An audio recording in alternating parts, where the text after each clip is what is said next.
Welcome to Bedtime Bible. Thank you for joining us in a relaxing and edifying journey to sleep. The Book of Ruth, Chapter 1. Now it came to pass in the days when the judges ruled that there was a famine in the land. And a certain man of Bethlehem, Judah, went to sojourn in the country of Moab, he and his wife and his 2 sons. And the name of the man was Elimelech, and the name of his wife Naomi, and the name of his 2 sons Mahlon and Chilion, Ephrathites of Bethlehem, Judah. And they came into the country of Moab, and continued there. And Elimelech, Naomi's husband, died, and she was left and her 2 sons.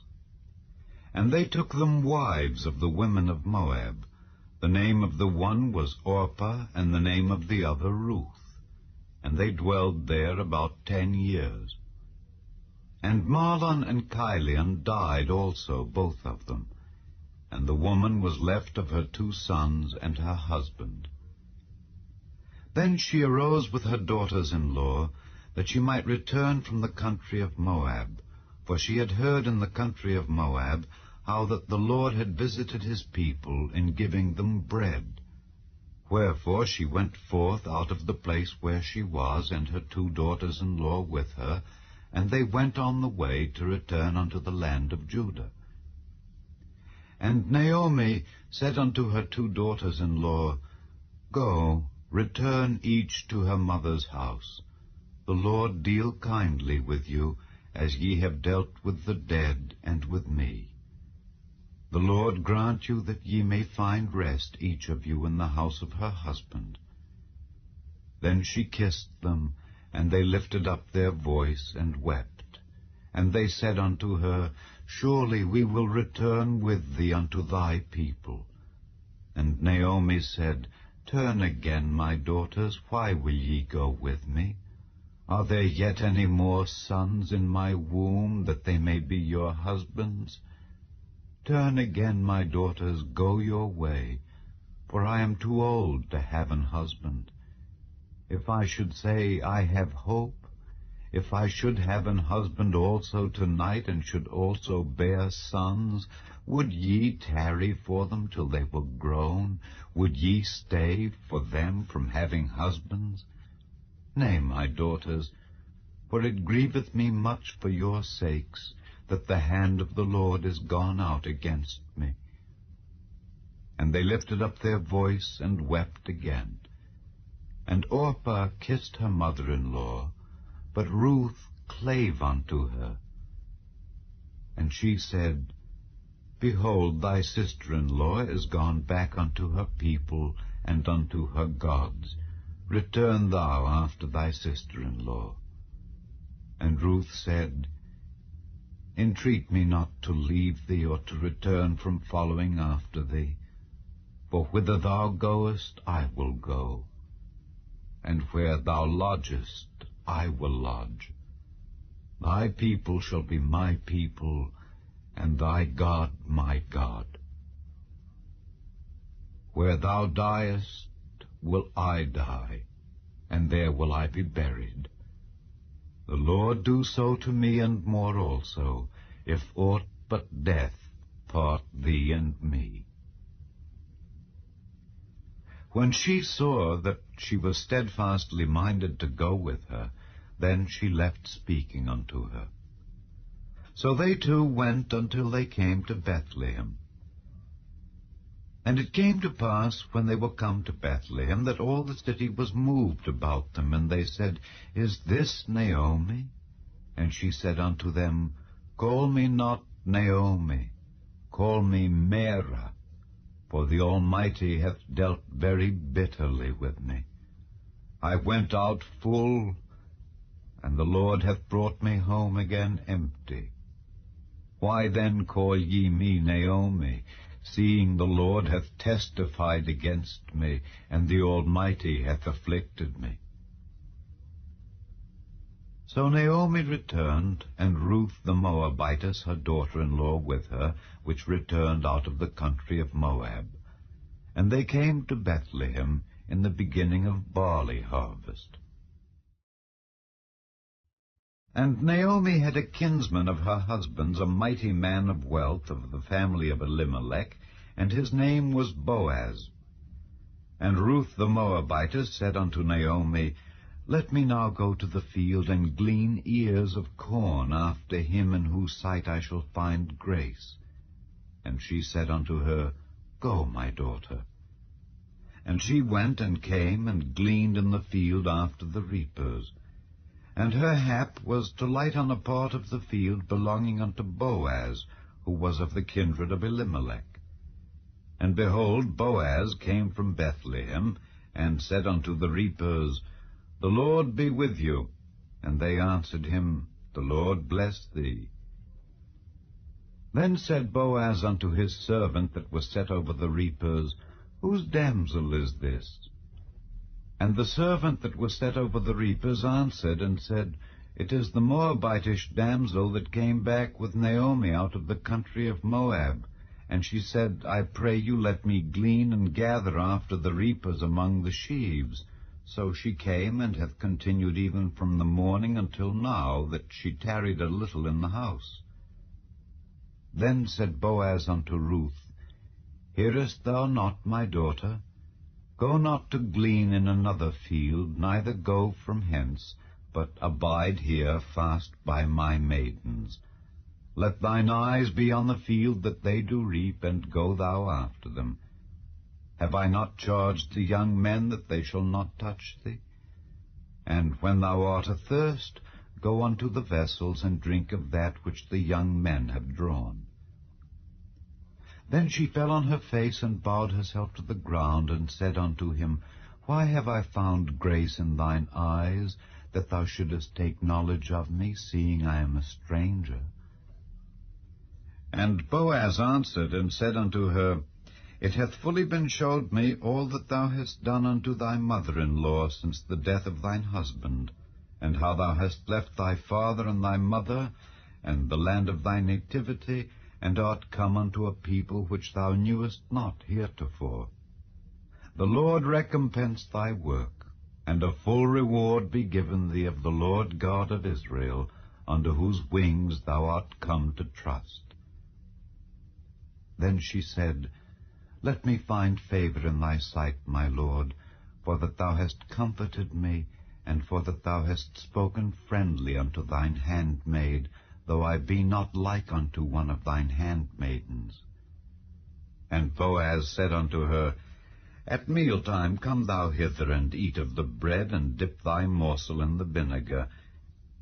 And she sat beside the reapers.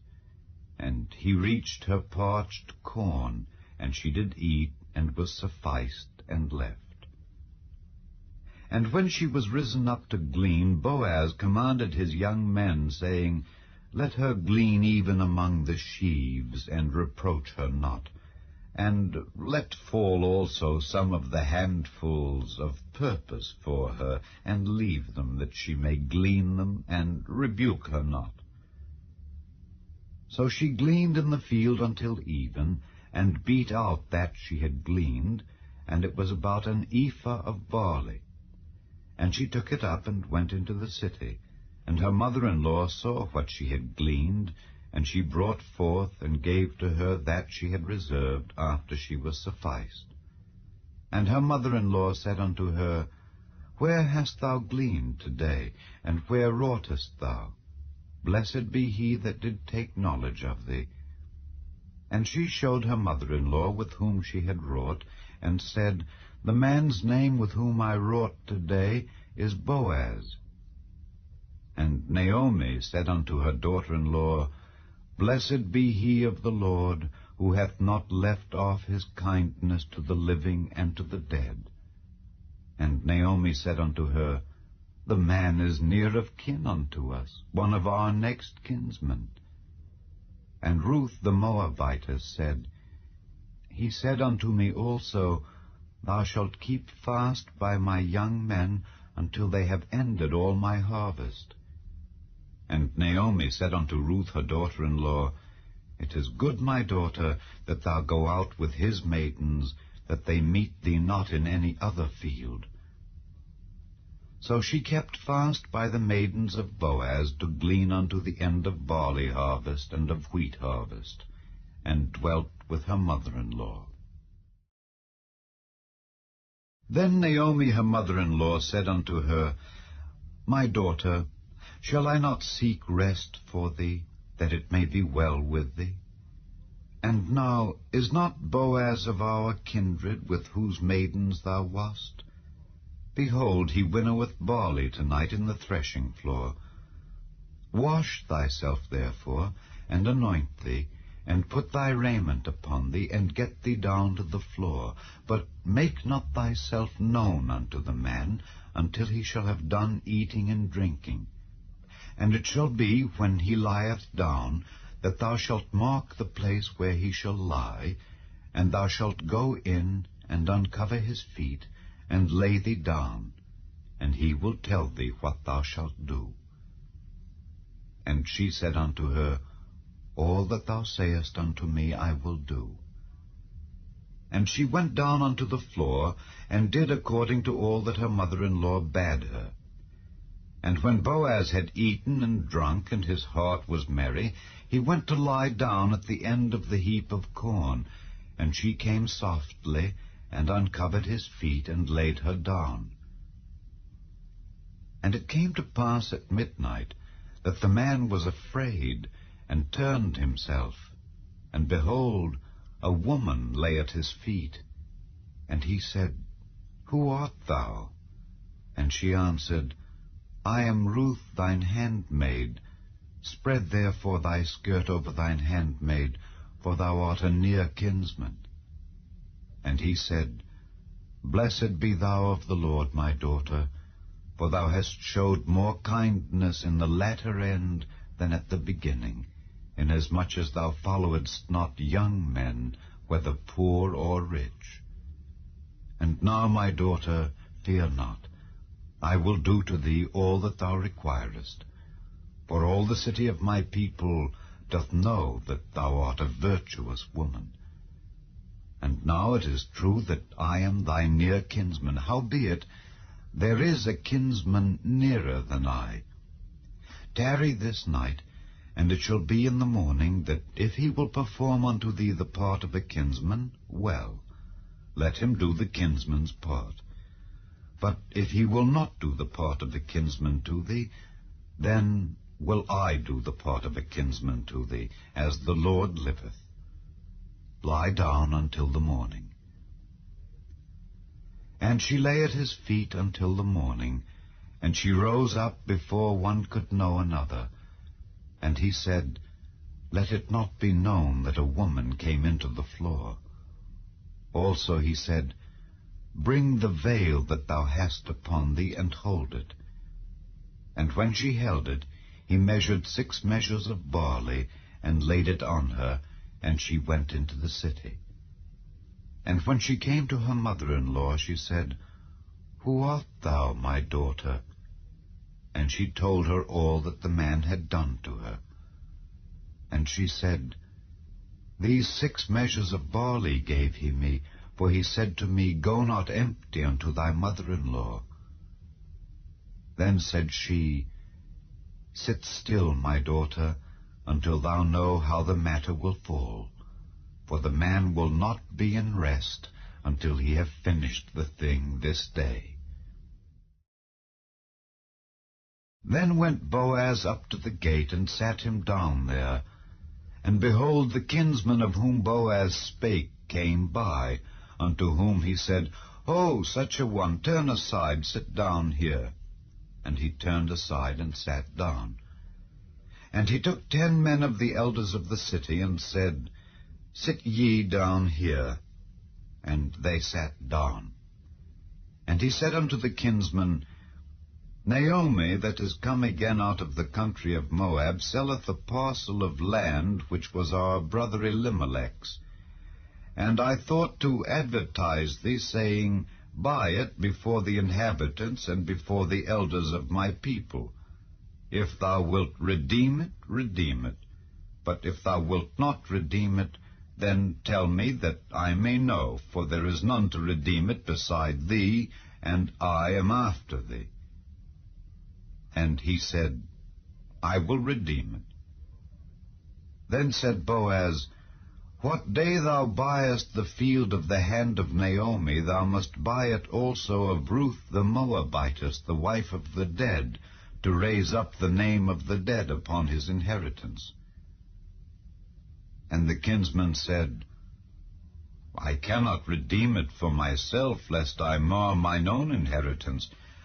Redeem thou my right to thyself, for I cannot redeem it. Now this was the manner in former time in Israel concerning redeeming and concerning changing, for to confirm all things. A man plucked off his shoe and gave it to his neighbor, and this was a testimony in Israel. Therefore the kinsman said unto Boaz, Buy it for thee. So he drew off his shoe. And Boaz said unto the elders and unto all the people, Ye are witnesses this day that I have bought all that was Elimelech's, and all that was Chilion's and Mahlon's, of the hand of Naomi. Moreover, Ruth the Moabitess, the wife of Mahlon, have I purchased to be my wife, to raise up the name of the dead upon his inheritance, that the name of the dead be not cut off from among his brethren, and from the gate of his place. Ye are witnesses this day. And all the people that were in the gate and the elders said, We are witnesses. The Lord make the woman that is come into thine house like Rachel and like Leah, which two did build the house of Israel. And do thou worthily in Ephratah, and be famous in Bethlehem. And let thy house be like the house of Pharez, whom Tamar bare unto Judah, of the seed which the Lord shall give thee of this young woman. So Boaz took Ruth, and she was his wife. And when he went in unto her, the Lord gave her conception, and she bare a son. And the women said unto Naomi, Blessed be the Lord, which hath not left thee this day without a kinsman, that his name may be famous in Israel. And he shall be unto thee a restorer of thy life, and a nourisher of thine old age.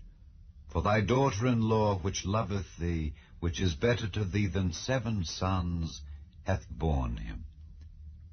And Naomi took the child, and laid it in her bosom, and became nurse unto it. And the women her neighbors gave it a name, saying, There is a son born to Naomi. And they called his name Obed. He is the father of Jesse, the father of David. Now these are the generations of Pharez. Pharez begat Hezron, and Hezron begat Ram, and Ram begat Amminadab, and Amminadab begat Nahshon, and Nahshon begat Salmon, and Salmon begat Boaz, and Boaz begat Obed, and Obed begat Jesse, and Jesse begat David. The First Book of Samuel, otherwise called the First Book of the Kings. Chapter 1. Now there was a certain man of Ramathaim Zophim, of Mount Ephraim, and his name was Elkanah, the son of Jeroham, the son of Elihu, the son of Tohu, the son of Zoph, an Ephrathite.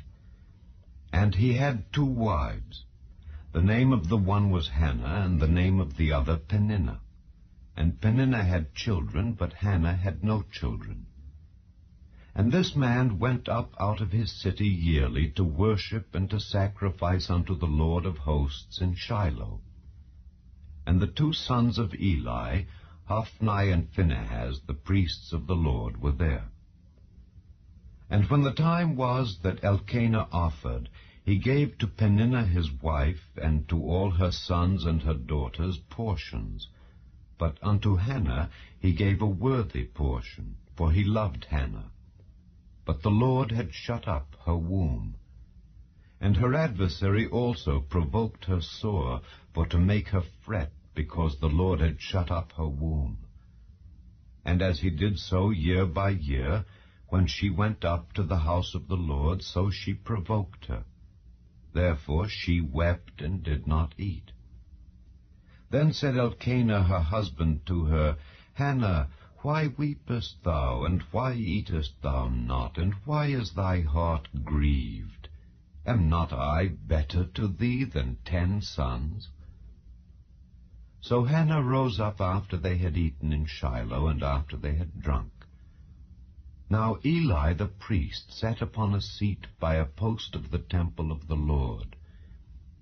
And she was in bitterness of soul, and prayed unto the Lord, and wept sore. And she vowed a vow, and said, O Lord of hosts, if thou wilt indeed look on the affliction of thine handmaid, and remember me, and not forget thine handmaid, but wilt give unto thine handmaid a man-child, then I will give him unto the Lord all the days of his life, and there shall no razor come upon his head. And it came to pass, as she continued praying before the Lord, that Eli marked her mouth. Now Hannah, she spake in her heart, only her lips moved, but her voice was not heard. Therefore Eli thought she had been drunken. And Eli said unto her, How long wilt thou be drunken? Put away thy wine from thee. And Hannah answered and said, No, my lord, I am a woman of a sorrowful spirit. I have drunk neither wine nor strong drink, but have poured out my soul before the Lord. Count not thine handmaid for a daughter of Belial, for out of the abundance of my complaint and grief have I spoken hitherto. Then Eli answered and said, Go in peace, and the God of Israel grant thee thy petition that thou hast asked of him. And she said, Let thine handmaid find grace in thy sight. So the woman went her way and did eat, and her countenance was no more sad. And they rose up in the morning early, and worshipped before the Lord, and returned, and came to their house to Ramah. And Elkanah knew Hannah his wife, and the Lord remembered her. Wherefore it came to pass, when the time was come about after Hannah had conceived, that she bare a son, and called his name Samuel, saying, Because I have asked him of the Lord. And the man Elkanah and all his house went up to offer unto the Lord the yearly sacrifice and his vow. But Hannah went not up, for she said unto her husband, I will not go up until the child be weaned, and then I will bring him, that he may appear before the Lord, and there abide forever. And Elkanah her husband said unto her, Do what seemeth thee good. Tarry until thou have weaned him, only the Lord establish his word. So the woman abode, and gave her son suck until she weaned him. And when she had weaned him, she took him up with her with 3 bullocks, and 1 ephah of flour, and a bottle of wine, and brought him unto the house of the Lord in Shiloh. And the child was young. And they slew a bullock, and brought the child to Eli.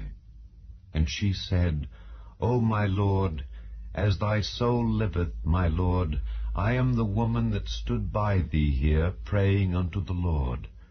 For this child I prayed, and the Lord hath given me my petition which I asked of him.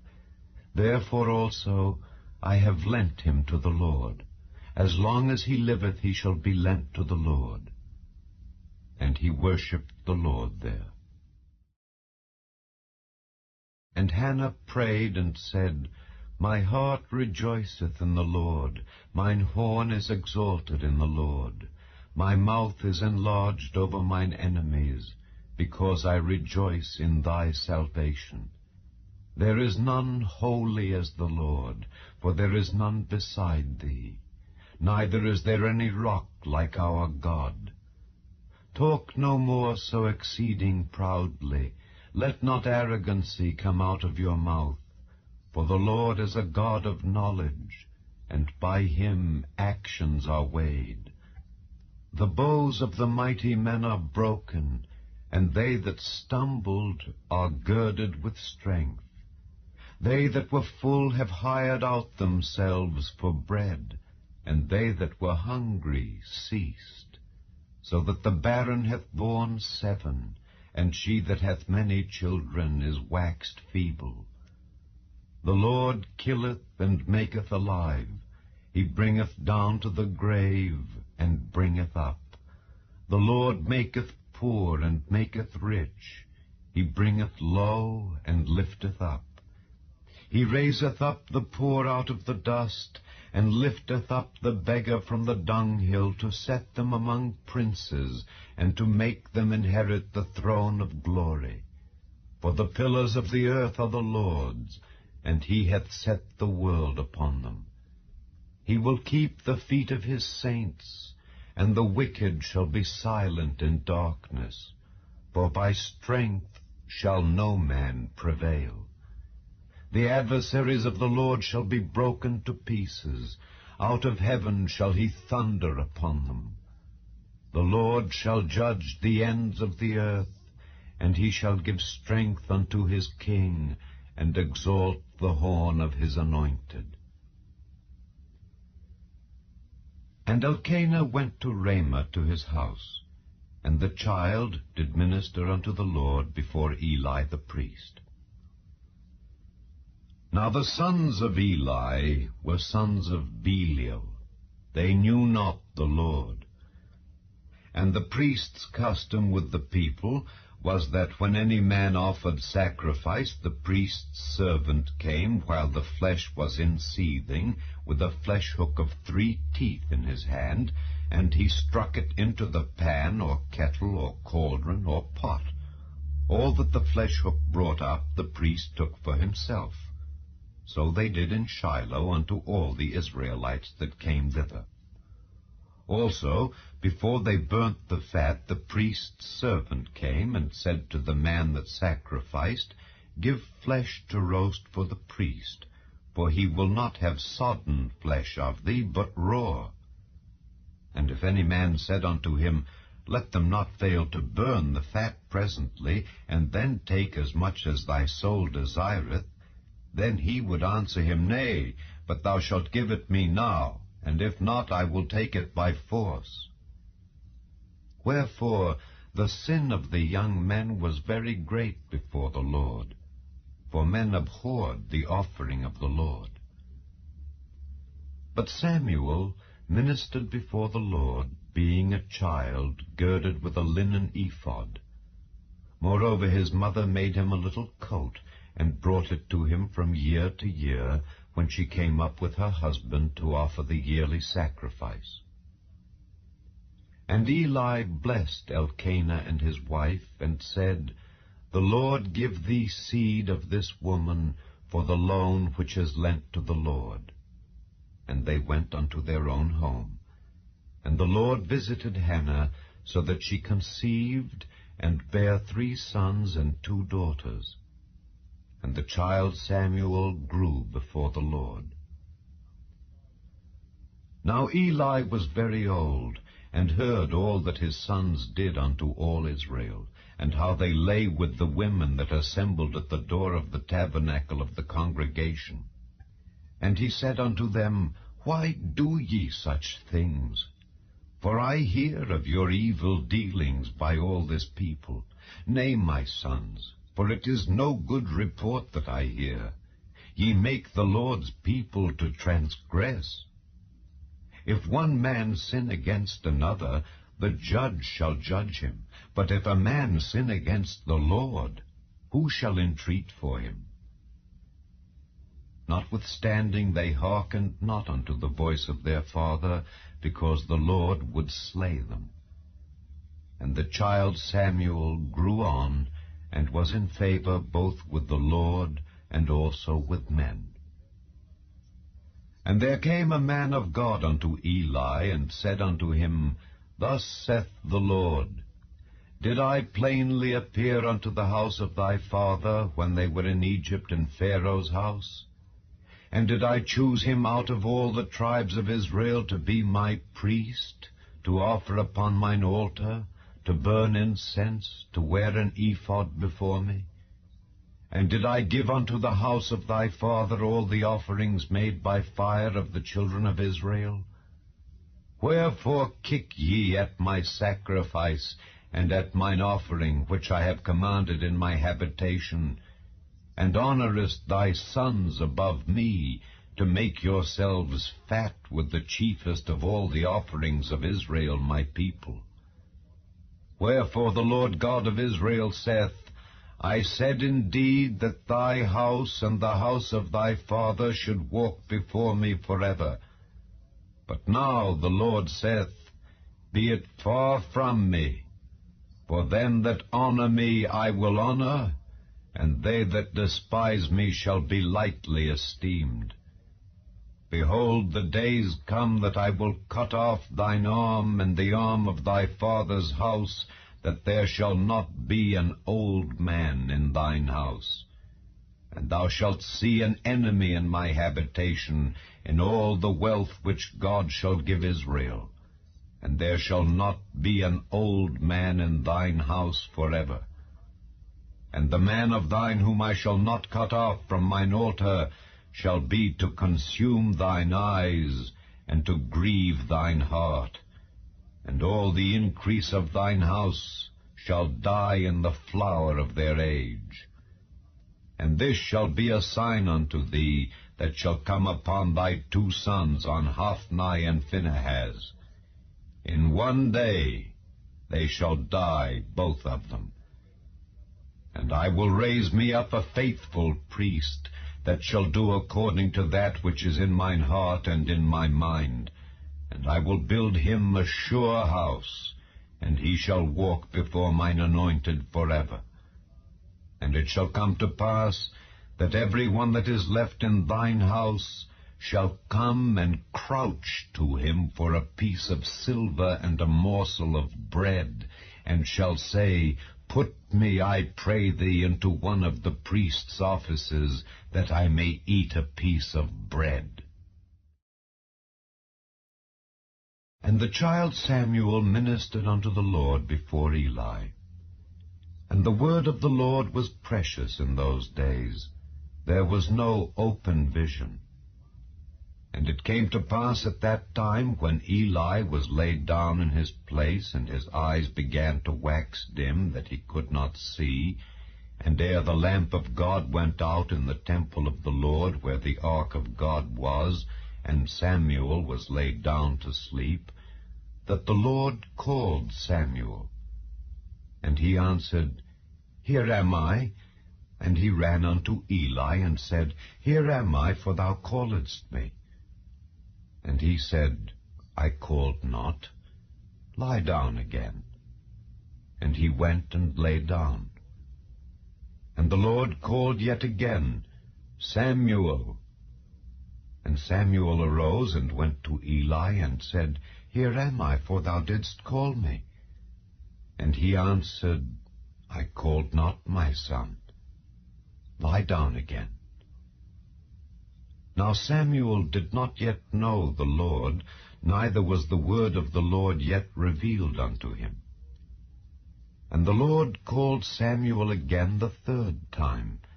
And he arose and went to Eli, and said, Here am I, for thou didst call me.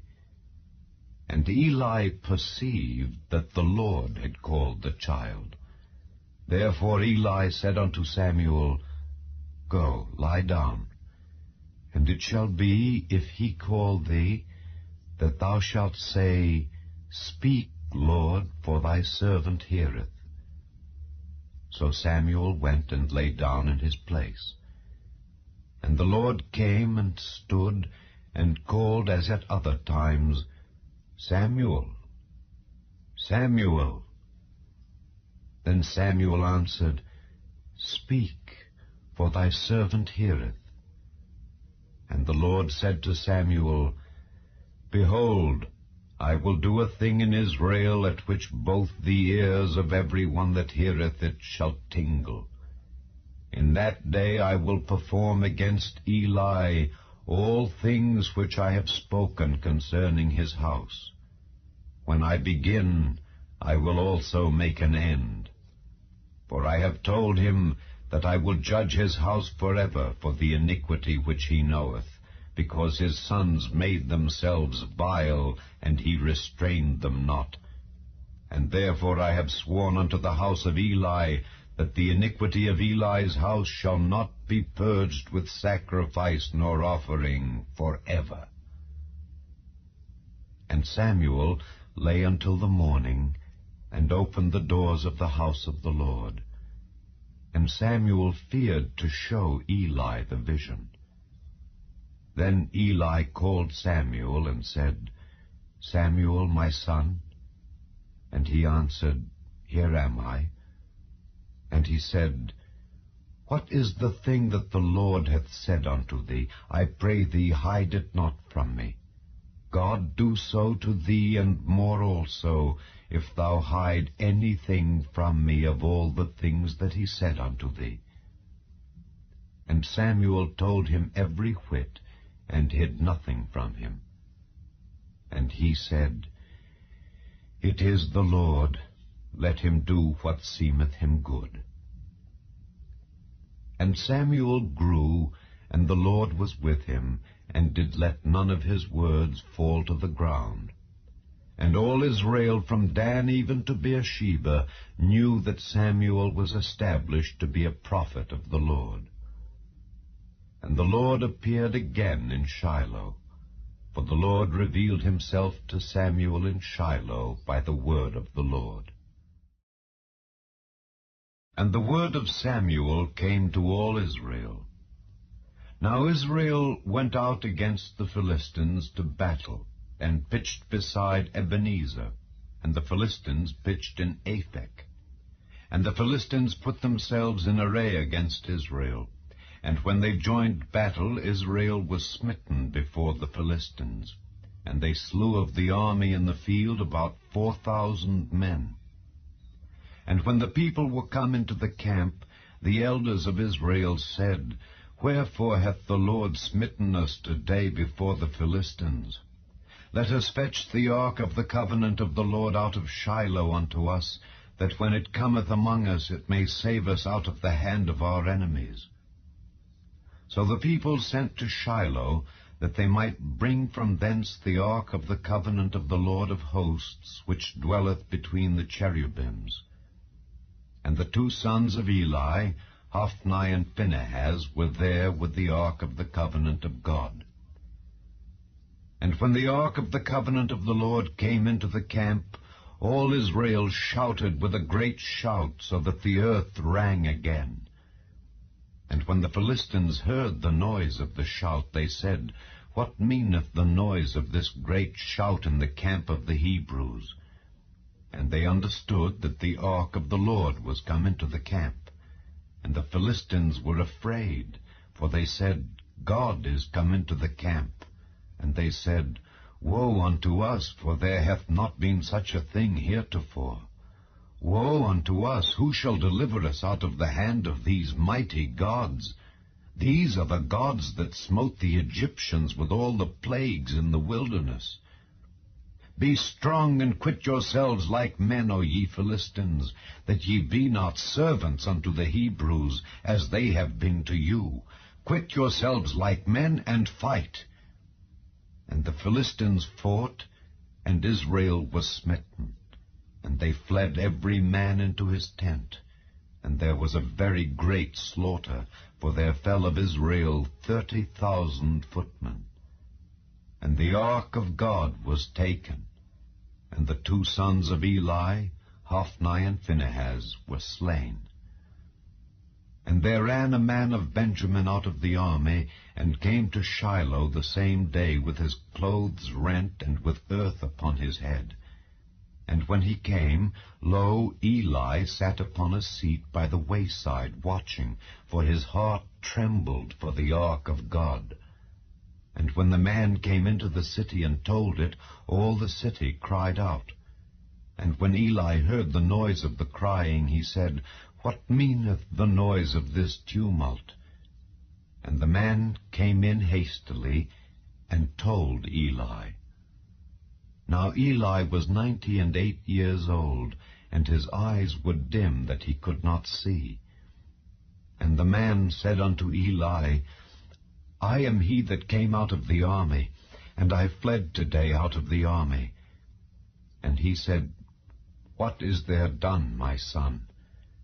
And the messenger answered and said, Israel is fled before the Philistines, and there hath been also a great slaughter among the people, and thy 2 sons also, Hophni and Phinehas, are dead, and the ark of God is taken. And it came to pass, when he made mention of the ark of God, that he fell from off the seat backward by the side of the gate, and his neck brake, and he died, for he was an old man and heavy, and he had judged Israel 40 years. And his daughter-in-law, Phinehas's wife, was with child near to be delivered. And when she heard the tidings that the ark of God was taken, and that her father-in-law and her husband were dead, she bowed herself and travailed, for her pains came upon her. And about the time of her death, the women that stood by her said unto her, Fear not, for thou hast borne a son. But she answered not, neither did she regard it. And she named the child Ichabod, saying, The glory is departed from Israel. Because the ark of God was taken, and because of her father-in-law and her husband. And she said, The glory is departed from Israel, for the ark of God is taken. And the Philistines took the ark of God, and brought it from Ebenezer unto Ashdod. When the Philistines took the ark of God, they brought it into the house of Dagon, and set it by Dagon. And when they of Ashdod arose early on the morrow, behold, Dagon was fallen upon his face to the earth before the ark of the Lord. And they took Dagon, and set him in his place again. And when they arose early on the morrow morning, behold, Dagon was fallen upon his face to the ground before the ark of the Lord. And the head of Dagon and both the palms of his hands were cut off upon the threshold. Only the stump of Dagon was left to him. Therefore neither the priests of Dagon, nor any that come into Dagon's house, tread on the threshold of Dagon in Ashdod unto this day. But the hand of the Lord was heavy upon them of Ashdod, and he destroyed them, and smote them with emerods, even Ashdod and the coasts thereof. And when the men of Ashdod saw that it was so, they said, The ark of the God of Israel shall not abide with us, for his hand is sore upon us and upon Dagon our God. They sent therefore and gathered all the lords of the Philistines unto them, and said, What shall we do with the ark of the God of Israel? And they answered, Let the ark of the God of Israel be carried about unto Gath. And they carried the ark of the God of Israel about thither. And it was so that, after they had carried it about, the hand of the Lord was against the city with a very great destruction, and he smote the men of the city, both small and great, and they had emerods in their secret parts. Therefore they sent the ark of God to Ekron. And it came to pass, as the ark of God came to Ekron, that the Ekronites cried out, saying, They have brought about the ark of the God of Israel to us, to slay us and our people. So they sent and gathered together all the lords of the Philistines, and said, Send away the ark of the God of Israel, and let it go again to his own place, that it slay us not and our people. For there was a deadly destruction throughout all the city. The hand of God was very heavy there. And the men that died not were smitten with the emerods, and the cry of the city went up to heaven. And the ark of the Lord was in the country of the Philistines 7 months. And the Philistines called for the priests and the diviners, saying, What shall we do to the ark of the Lord? Tell us wherewith we shall send it to his place. And they said, If ye send away the ark of the God of Israel, send it not empty, but in any wise return him a trespass offering. Then ye shall be healed, and it shall be known to you why his hand is not removed from you. Then said they, What shall be the trespass offering which we shall return to him? They answered, 5 golden emerods, and 5 golden mice, according to the number of the lords of the Philistines. For 1 plague was on you all, and on your lords. Wherefore ye shall make images of your emerods, and images of your mice that mar the land, and ye shall give glory unto the God of Israel. Peradventure he will lighten his hand from off you, and from off your gods, and from off your land. Wherefore then do ye harden your hearts, as the Egyptians and Pharaoh hardened their hearts? When he had wrought wonderfully among them, did they not let the people go, and they departed? Now therefore make a new cart, and take 2 milch kine, on which there hath come no yoke, and tie the kine to the cart, and bring their calves home from them. And take the ark of the Lord, and lay it upon the cart, and put the jewels of gold, which ye return him for a trespass offering, in a coffer by the side thereof, and send it away, that it may go.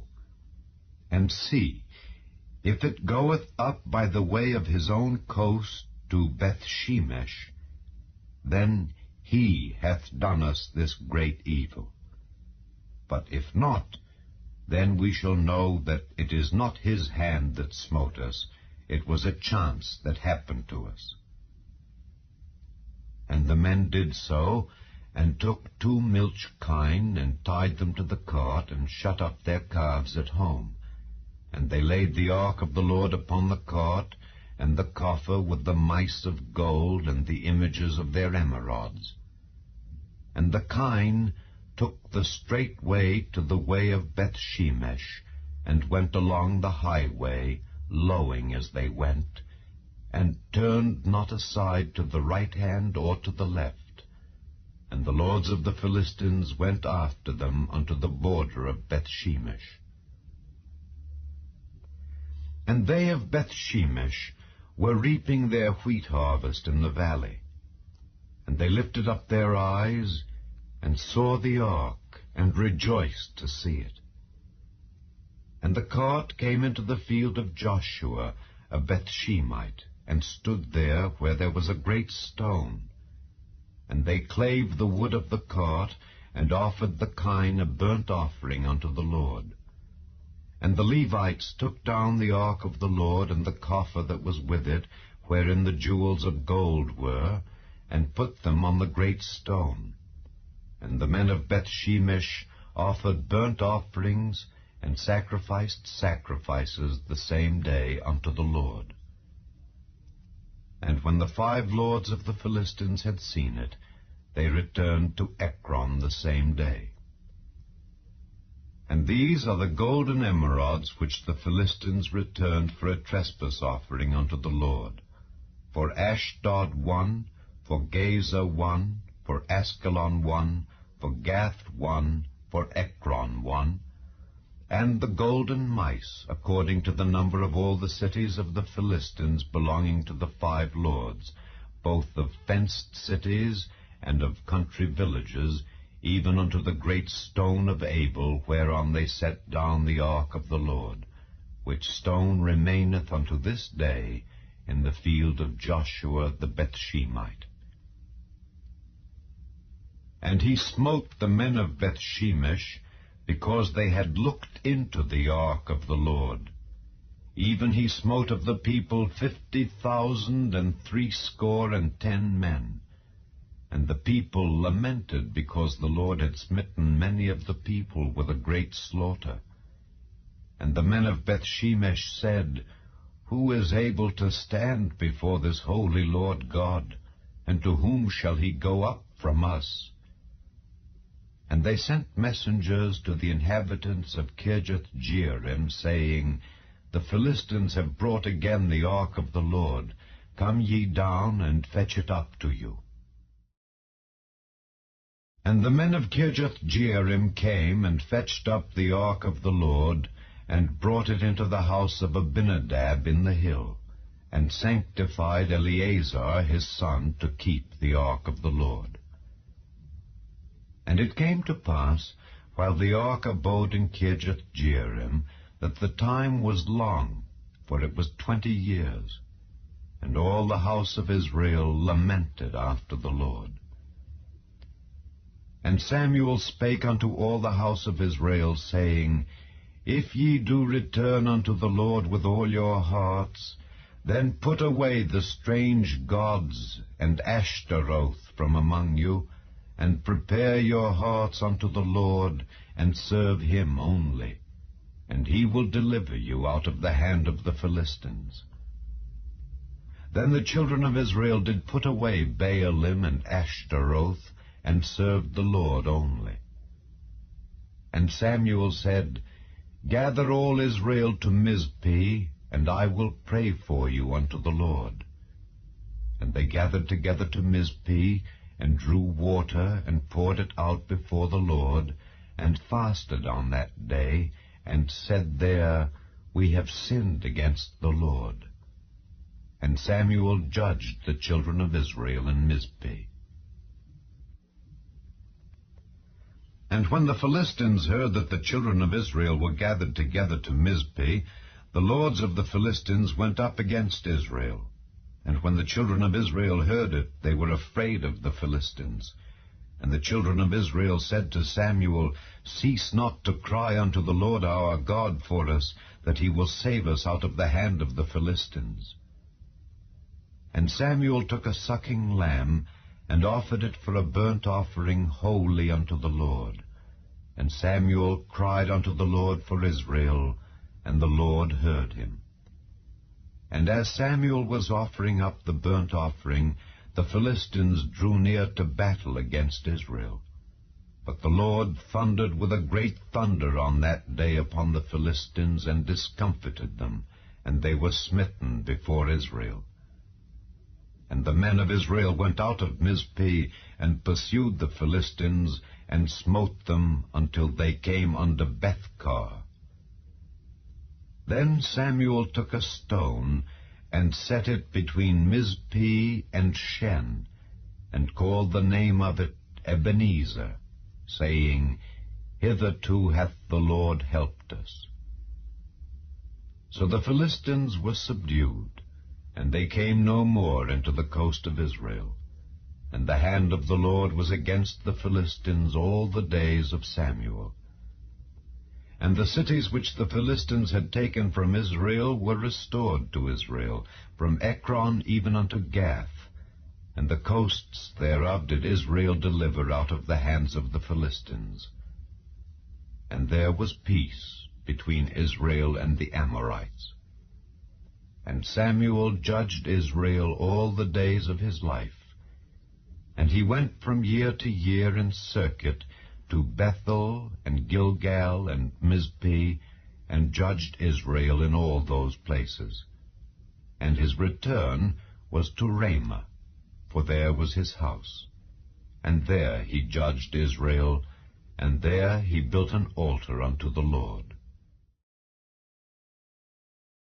And it came to pass, when Samuel was old, that he made his sons judges over Israel. Now the name of his firstborn was Joel, and the name of his second Abiah. They were judges in Beersheba. And his sons walked not in his ways, but turned aside after lucre, and took bribes, and perverted judgment. Then all the elders of Israel gathered themselves together, and came to Samuel unto Ramah, and said unto him, Behold, thou art old, and thy sons walk not in thy ways. Now make us a king to judge us like all the nations. But the thing displeased Samuel when they said, Give us a king to judge us. And Samuel prayed unto the Lord. And the Lord said unto Samuel, Hearken unto the voice of the people in all that they say unto thee, for they have not rejected thee, but they have rejected me, that I should not reign over them. According to all the works which they have done since the day that I brought them up out of Egypt, even unto this day, wherewith they have forsaken me and served other gods, so do they also unto thee. Now therefore hearken unto their voice. Howbeit, yet protest solemnly unto them, and show them the manner of the king that shall reign over them. And Samuel told all the words of the Lord unto the people that asked of him a king. And he said, This will be the manner of the king that shall reign over you. He will take your sons, and appoint them for himself, for his chariots, and to be his horsemen, and some shall run before his chariots. And he will appoint him captains over thousands, and captains over 50s, and will set them to ear his ground, and to reap his harvest, and to make his instruments of war, and instruments of his chariots. And he will take your daughters to be confectionaries, and to be cooks, and to be bakers. And he will take your fields, and your vineyards, and your olive yards, even the best of them, and give them to his servants. And he will take the 10th of your seed and of your vineyards, and give to his officers and to his servants. And he will take your men-servants, and your maidservants, and your goodliest young men, and your asses, and put them to his work. He will take the 10th of your sheep, and ye shall be his servants. And ye shall cry out in that day, because of your king which ye shall have chosen you. And the Lord will not hear you in that day. Nevertheless the people refused to obey the voice of Samuel, and they said, Nay, but we will have a king over us, that we also may be like all the nations, and that our king may judge us, and go out before us, and fight our battles. And Samuel heard all the words of the people, and he rehearsed them in the ears of the Lord. And the Lord said to Samuel, Hearken unto their voice, and make them a king. And Samuel said unto the men of Israel, Go ye every man unto his city. Now there was a man of Benjamin, whose name was Kish, the son of Abiel, the son of Zeror, the son of Bechorath, the son of Aphiah, a Benjamite, a mighty man of power. And he had a son, whose name was Saul, a choice young man, and a goodly. And there was not among the children of Israel a goodlier person than he. From his shoulders and upward he was higher than any of the people. And the asses of Kish, Saul's father, were lost. And Kish said to Saul his son, Take now one of the servants with thee, and arise, go seek the asses. And he passed through Mount Ephraim, and passed through the land of Shalisha, but they found them not. Then they passed through the land of Shalem, and there they were not. And he passed through the land of the Benjamites, but they found them not. And when they were come to the land of Zuph, Saul said to his servant that was with him, Come and let us return, lest my father leave caring for the asses, and take thought for us. And he said unto him, Behold now, there is in this city a man of God, and he is an honorable man. All that he saith cometh surely to pass. Now let us go thither. Peradventure he can show us our way that we should go. Then said Saul to his servant, But behold, if we go, what shall we bring the man? for the bread is spent in our vessels, and there is not a present to bring to the man of God. What have we?" And the servant answered Saul again, and said, "Behold, I have here at hand the 4th part of a shekel of silver. That will I give to the man of God to tell us our way." Beforetime in Israel, when a man went to inquire of God, thus he spake, "Come and let us go to the seer." For he that is now called a prophet was beforetime called a seer. Then said Saul to his servant, "Well said, come, let us go." So they went unto the city where the man of God was. And as they went up the hill to the city, they found young maidens going out to draw water, and said unto them, "Is the seer here?" And they answered them and said, "He is. Behold, he is before you. Make haste now, for he came today to the city, for there is a sacrifice of the people today in the high place. As soon as ye be come into the city, ye shall straightway find him before he go up to the high place to eat. For the people will not eat until he come, because he doth bless the sacrifice, and afterwards they eat that be bidden. Now therefore get you up, for about this time ye shall find him." And they went up into the city. And when they were come into the city, behold, Samuel came out against them for to go up to the high place. Now the Lord had told Samuel in his ear a day before Saul came, saying, "Tomorrow about this time I will send thee a man out of the land of Benjamin, and thou shalt anoint him to be captain over my people Israel, that he may save my people out of the hand of the Philistines. For I have looked upon my people, because their cry is come unto me." And when Samuel saw Saul, the Lord said unto him, "Behold the man whom I spake to thee of, this same shall reign over my people." Then Saul drew near to Samuel in the gate, and said, "Tell me, I pray thee, where the seer's house is." And Samuel answered Saul, and said, "I am the seer. Go up before me unto the high place. For ye shall eat with me today, and tomorrow I will let thee go, and will tell thee all that is in thine heart. And as for thine asses that were lost 3 days ago, set not thy mind on them, for they are found. And on whom is all the desire of Israel? Is it not on thee, and on all thy father's house?" And Saul answered and said, "Am not I a Benjamite, of the smallest of the tribes of Israel, and my family the least of all the families of the tribe of Benjamin? Wherefore then speakest thou so to me?" And Samuel took Saul and his servant, and brought them into the parlor, and made them sit in the chiefest place among them that were bidden, which were about 30 persons.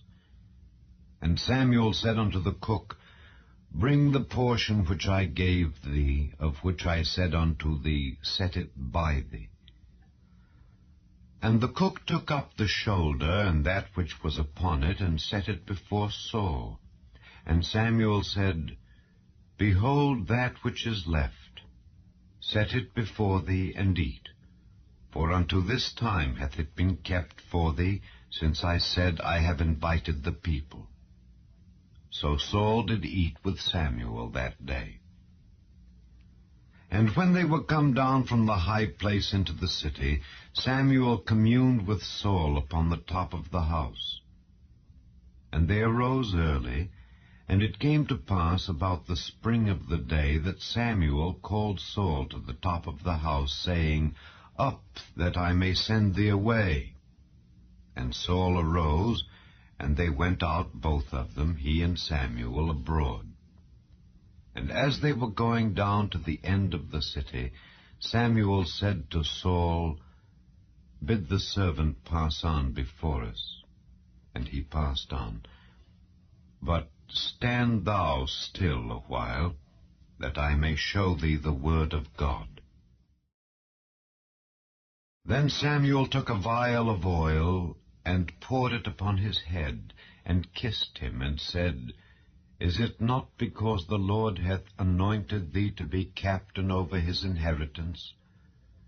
When thou art departed from me today, then thou shalt find 2 men by Rachel's sepulchre in the border of Benjamin at Zelzah. And they will say unto thee, The asses which thou wentest to seek are found, and lo, thy father hath left the care of the asses, and sorroweth for you, saying, What shall I do for my son? Then shalt thou go on forward from thence, and thou shalt come to the plain of Tabor, and there shall meet thee 3 men going up to God to Bethel, one carrying 3 kids, and another carrying 3 loaves of bread, and another carrying a bottle of wine. And they will salute thee, and give thee 2 loaves of bread, which thou shalt receive of their hands. After that thou shalt come to the hill of God, where is the garrison of the Philistines.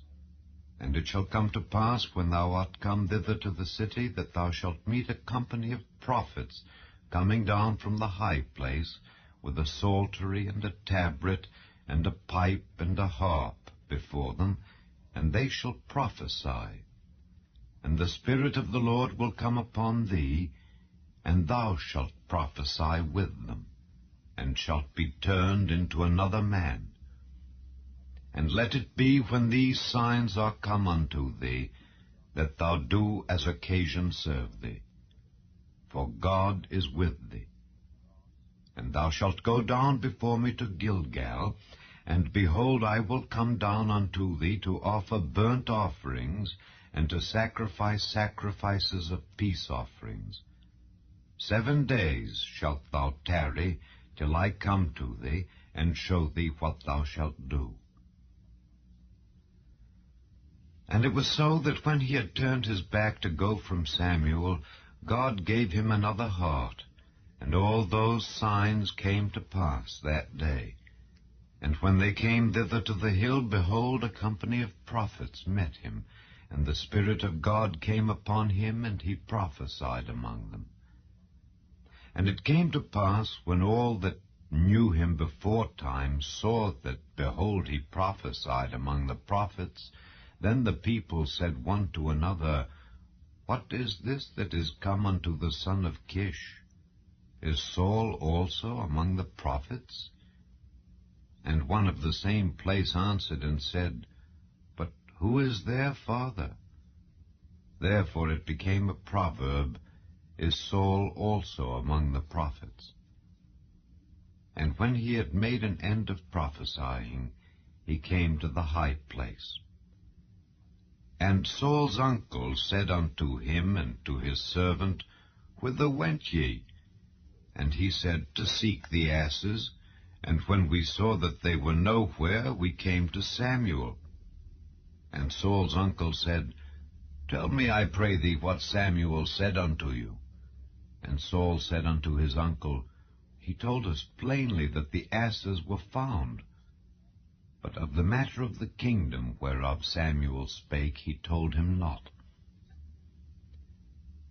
And Samuel called the people together unto the Lord to Mizpeh, and said unto the children of Israel, Thus saith the Lord God of Israel, I brought up Israel out of Egypt, and delivered you out of the hand of the Egyptians, and out of the hand of all kingdoms, and of them that oppressed you.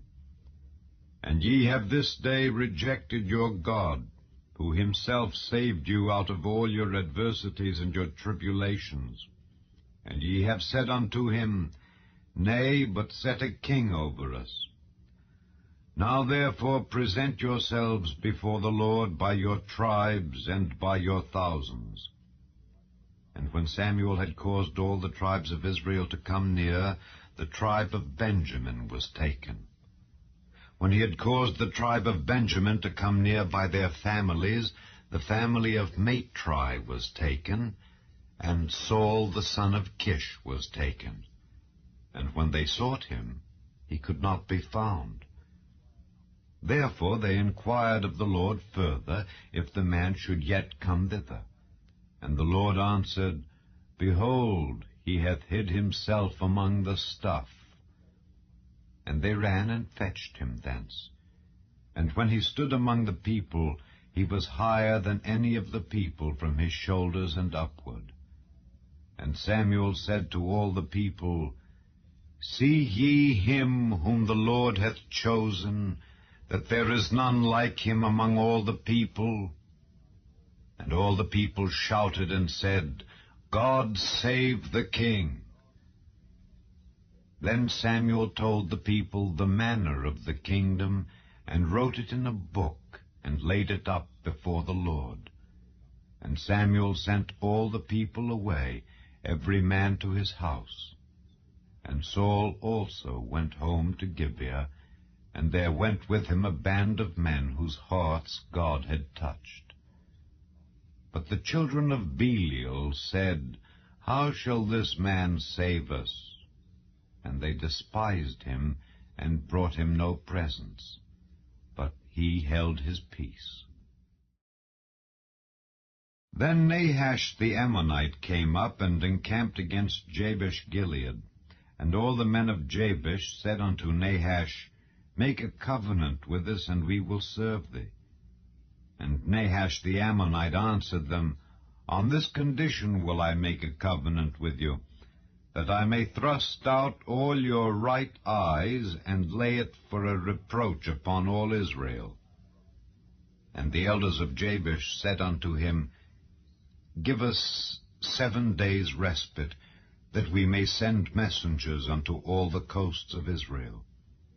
And then, if there be no man to save us, we will come out to thee.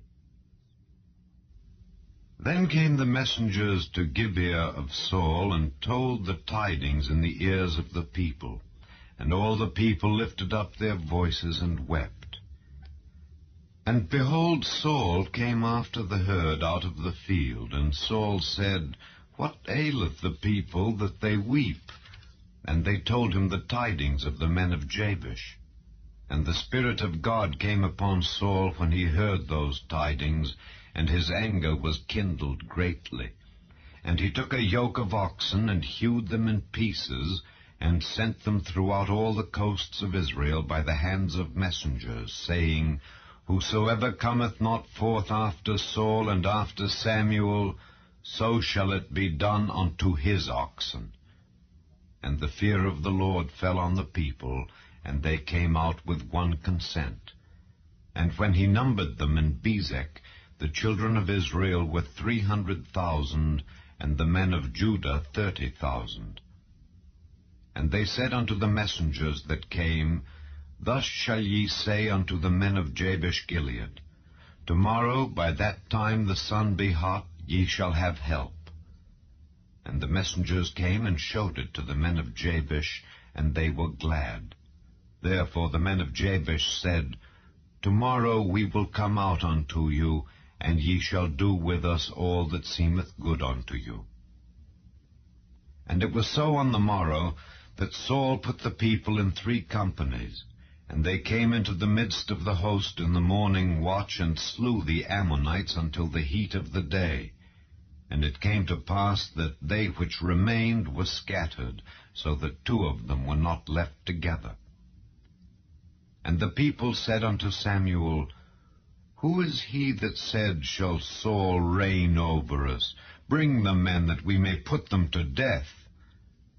And Saul said, There shall not a man be put to death this day, for today the Lord hath wrought salvation in Israel. Then said Samuel to the people, Come, and let us go to Gilgal, and renew the kingdom there. And all the people went to Gilgal, and there they made Saul king before the Lord in Gilgal. And there they sacrificed sacrifices of peace offerings before the Lord. And there Saul and all the men of Israel rejoiced greatly. And Samuel said unto all Israel, Behold, I have hearkened unto your voice in all that ye said unto me, and have made a king over you. And now, behold, the king walketh before you, and I am old and grey-headed, and behold, my sons are with you. And I have walked before you from my childhood unto this day. Behold, here I am. Witness against me before the Lord and before his anointed. Whose ox have I taken? Or whose ass have I taken? Or whom have I defrauded? Whom have I oppressed? Or of whose hand have I received any bribe to blind mine eyes therewith? And I will restore it you. And they said, Thou hast not defrauded us, nor oppressed us, neither hast thou taken aught of any man's hand. And he said unto them, The Lord is witness against you, and his anointed is witness this day, that ye have not found aught in my hand. And they answered, He is witness. And Samuel said unto the people, It is the Lord that advanced Moses and Aaron, and that brought your fathers up out of the land of Egypt. Now therefore stand still, that I may reason with you before the Lord of all the righteous acts of the Lord which he did to you and to your fathers. When Jacob was come into Egypt, and your fathers cried unto the Lord, then the Lord sent Moses and Aaron, which brought forth your fathers out of Egypt, and made them dwell in this place. And when they forgat the Lord their God, he sold them into the hand of Sisera, captain of the host of Hazor, and into the hand of the Philistines, and into the hand of the king of Moab, and they fought against them.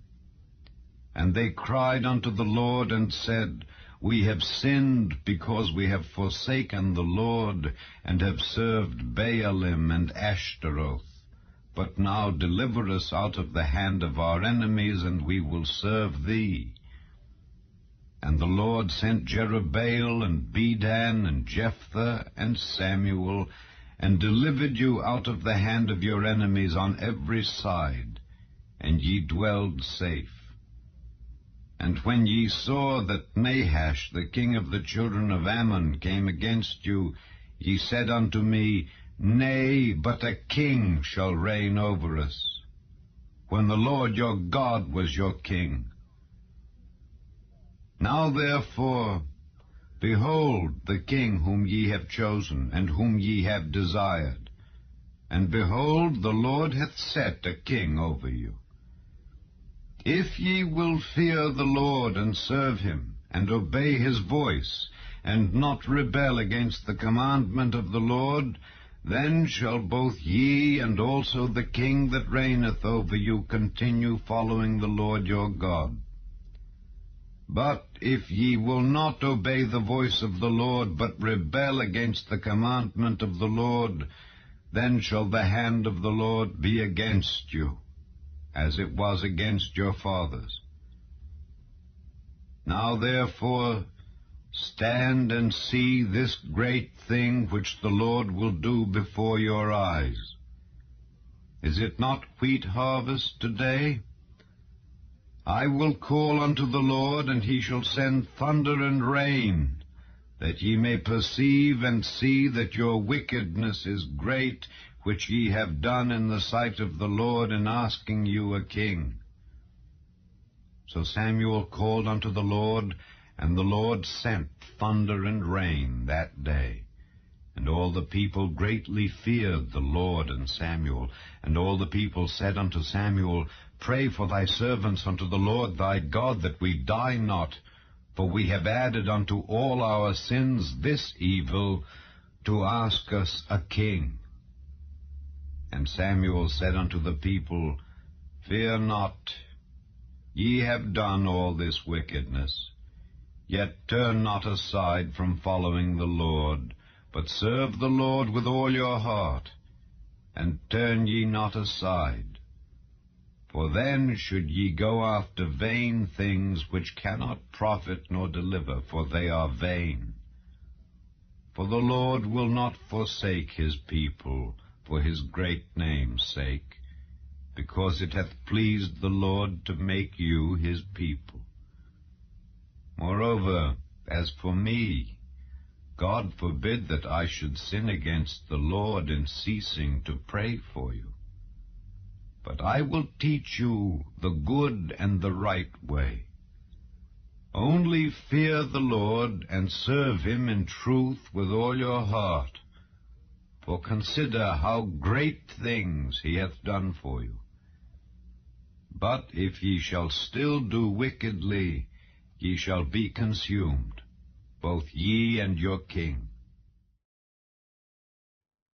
Saul reigned 1 year, and when he had reigned 2 years over Israel, Saul chose him 3,000 men of Israel, whereof 2,000 were with Saul in Michmash and in Mount Bethel, and 1,000 were with Jonathan in Gibeah of Benjamin.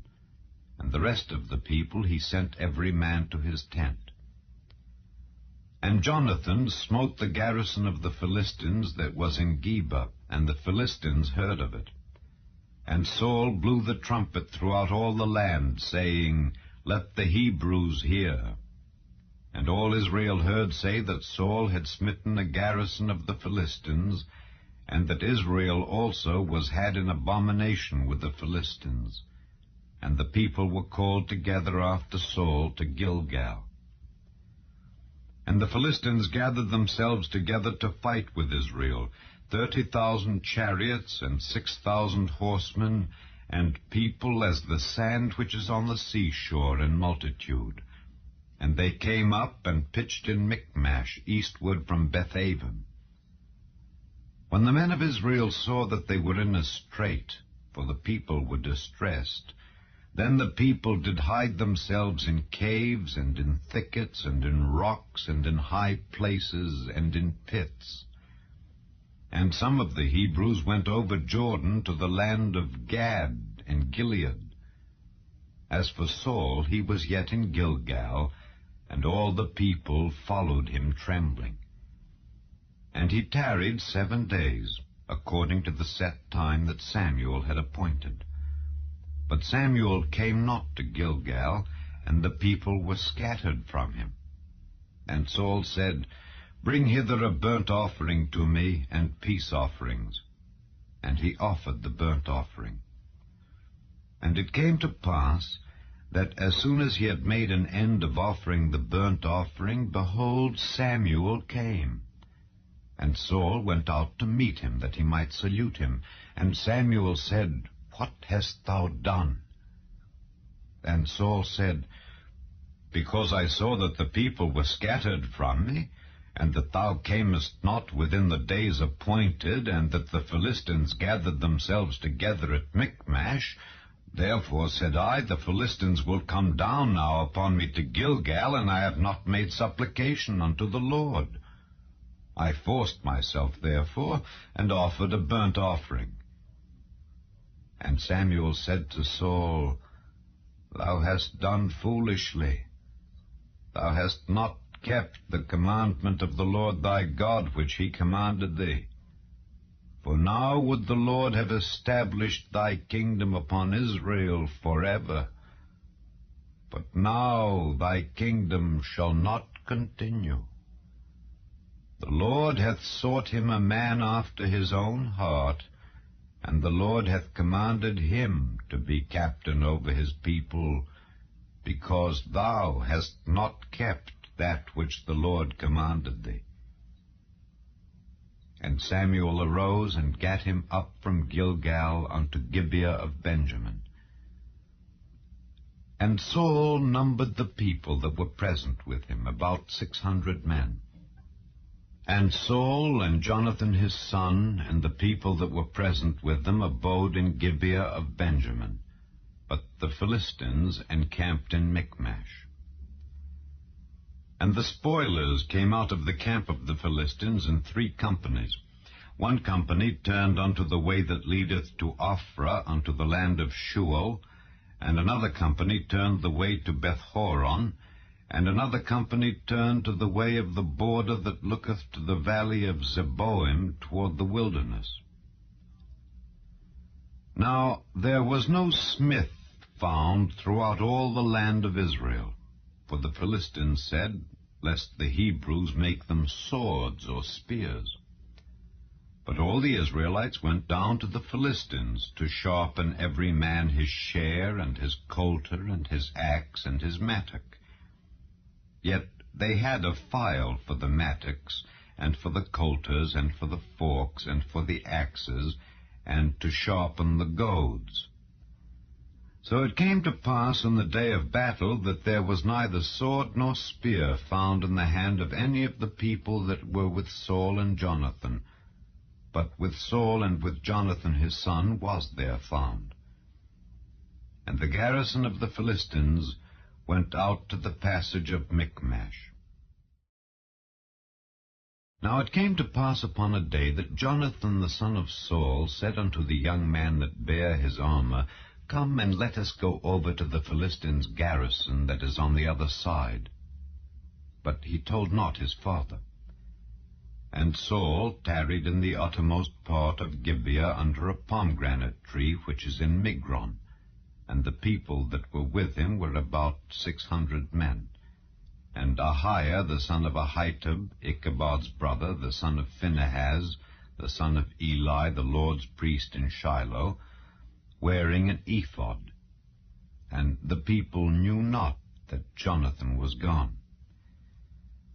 And between the passages by which Jonathan sought to go over unto the Philistines' garrison, there was a sharp rock on the one side, and a sharp rock on the other side, and the name of the one was Boaz, and the name of the other Seni.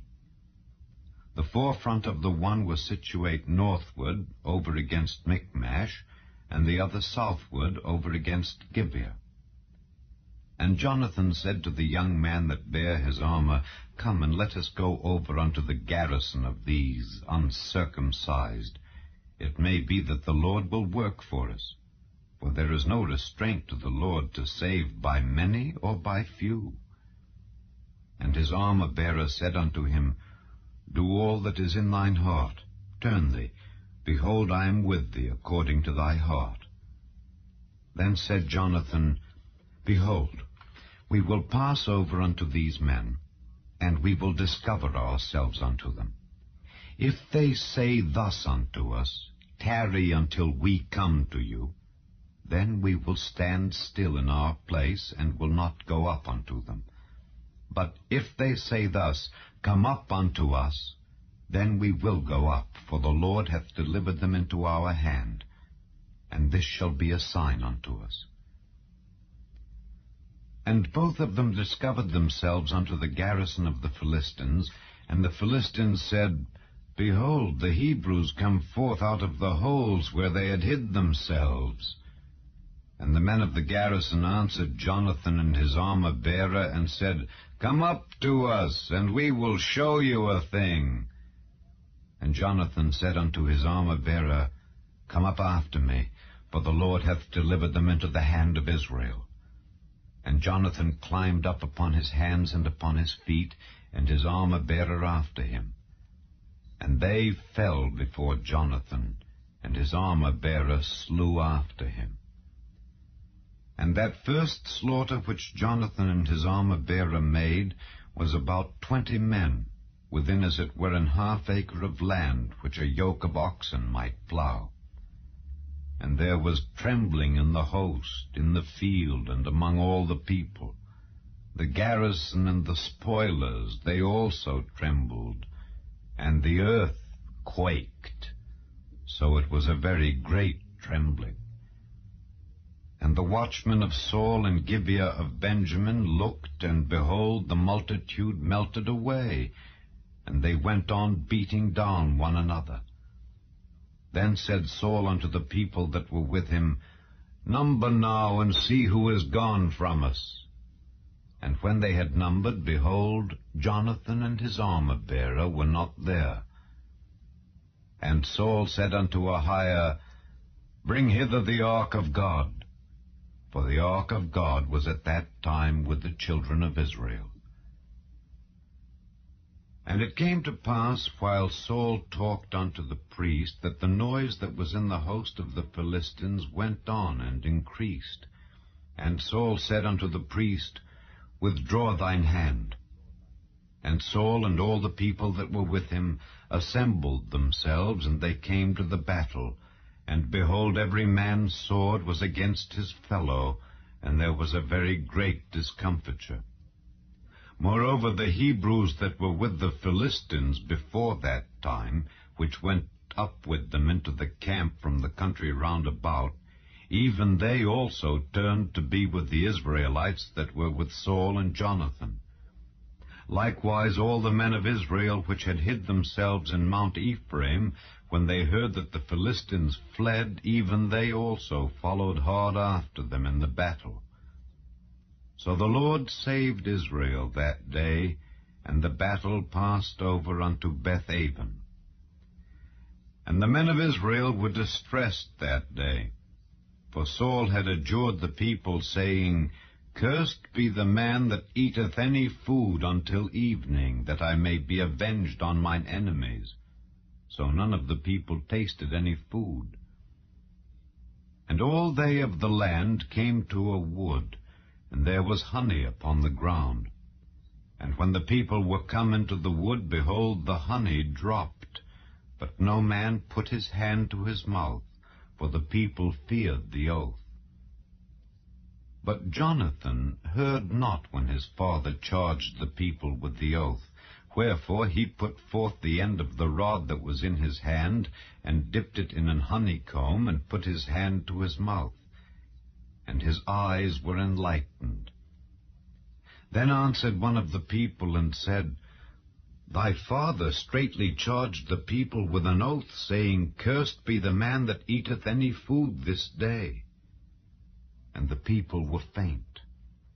Then said Jonathan, My father hath troubled the land. See, I pray you, how mine eyes have been enlightened, because I tasted a little of this honey. How much more, if haply the people had eaten freely today of the spoil of their enemies which they found? For had there not been now a much greater slaughter among the Philistines? And they smote the Philistines that day from Michmash to Aijalon, and the people were very faint. And the people flew upon the spoil, and took sheep and oxen and calves, and slew them on the ground. And the people did eat them with the blood. Then they told Saul, saying, Behold, the people sin against the Lord, in that they eat with the blood. And he said, Ye have transgressed. Roll a great stone unto me this day. And Saul said, Disperse yourselves among the people, and say unto them, Bring me hither every man his ox, and every man his sheep, and slay them here, and eat. And sin not against the Lord in eating with the blood. And all the people brought every man his ox with him that night, and slew them there. And Saul built an altar unto the Lord. The same was the first altar that he built unto the Lord. And Saul said, Let us go down after the Philistines by night, and spoil them until the morning light, and let us not leave a man of them. And they said, Do whatsoever seemeth good unto thee.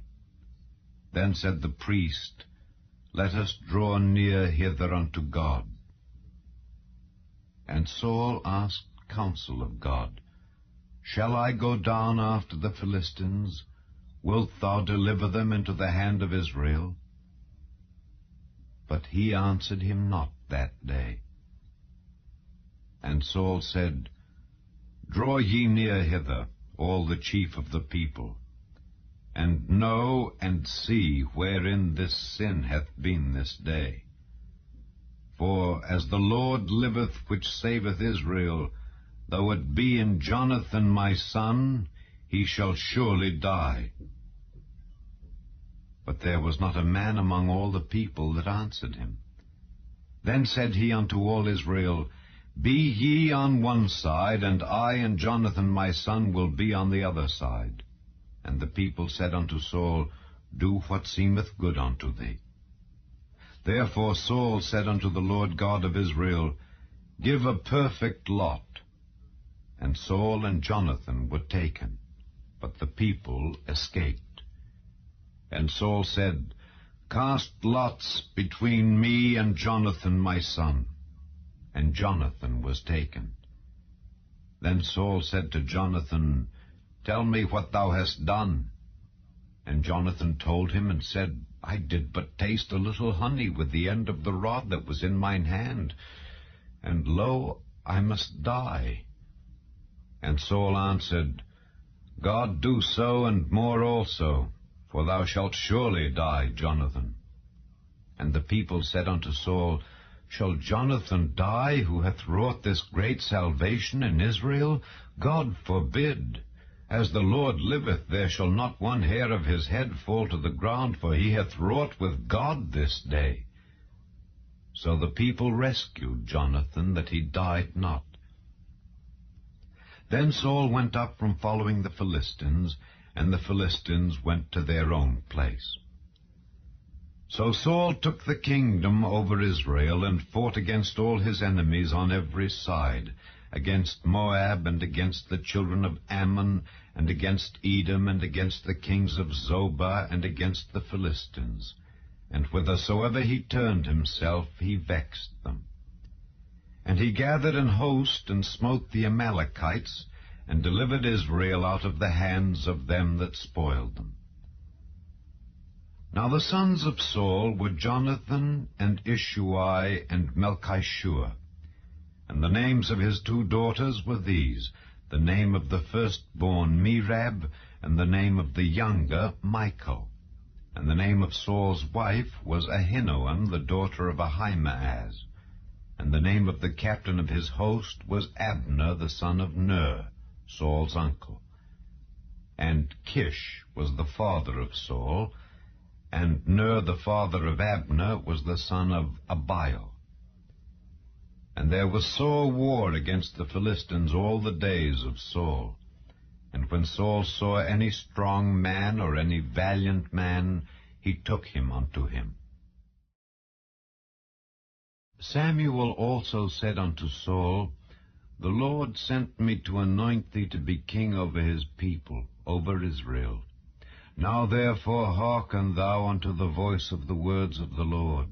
Thus saith the Lord of hosts, I remember that which Amalek did to Israel, how he laid wait for him in the way when he came up from Egypt.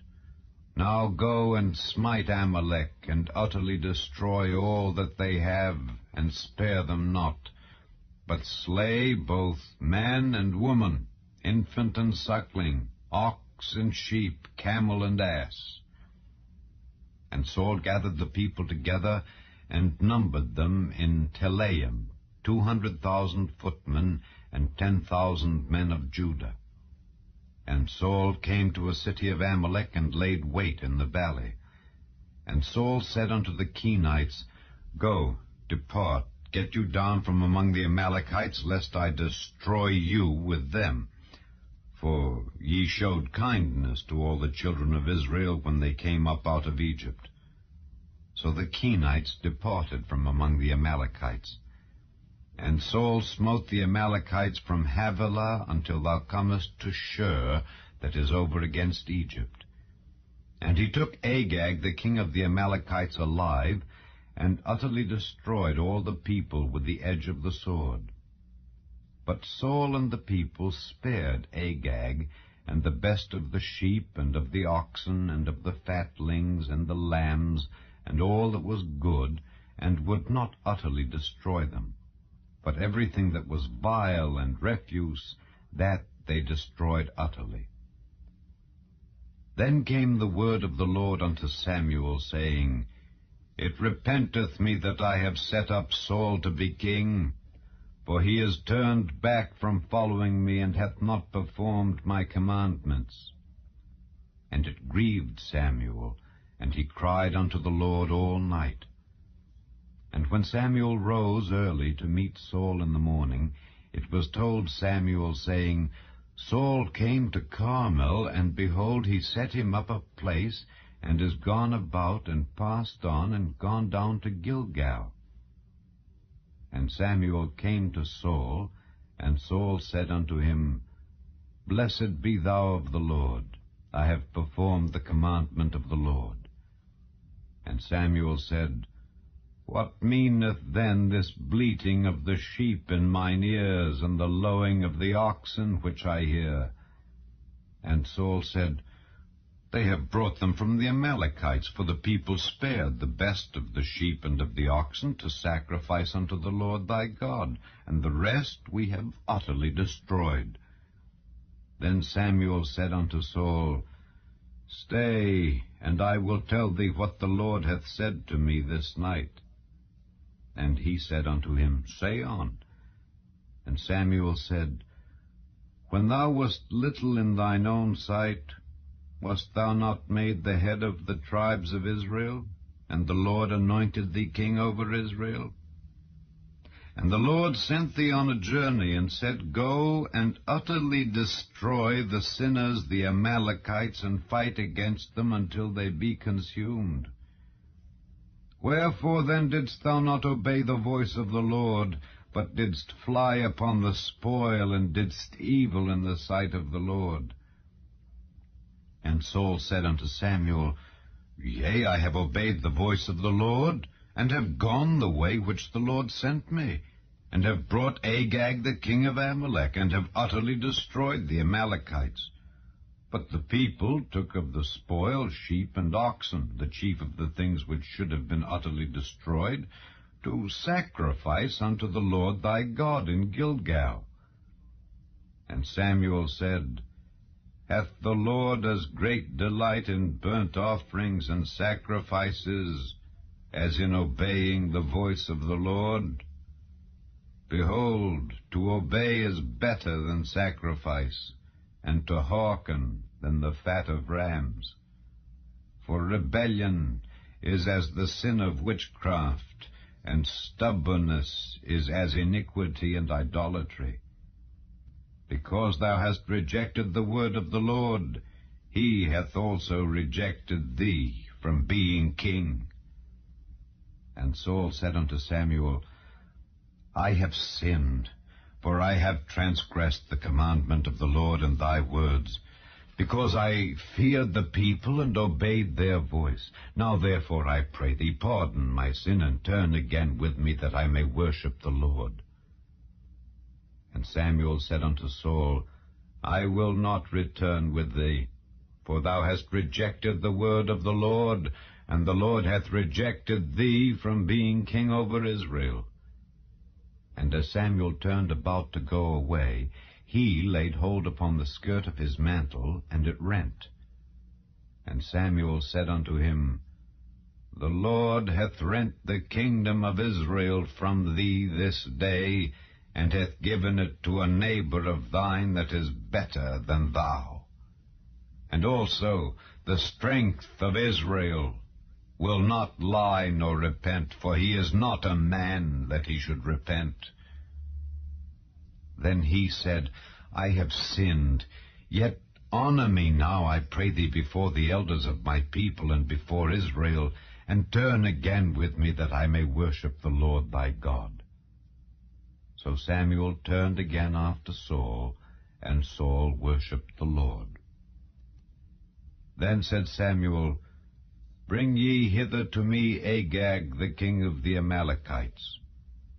And Agag came unto him delicately. And Agag said, Surely the bitterness of death is past.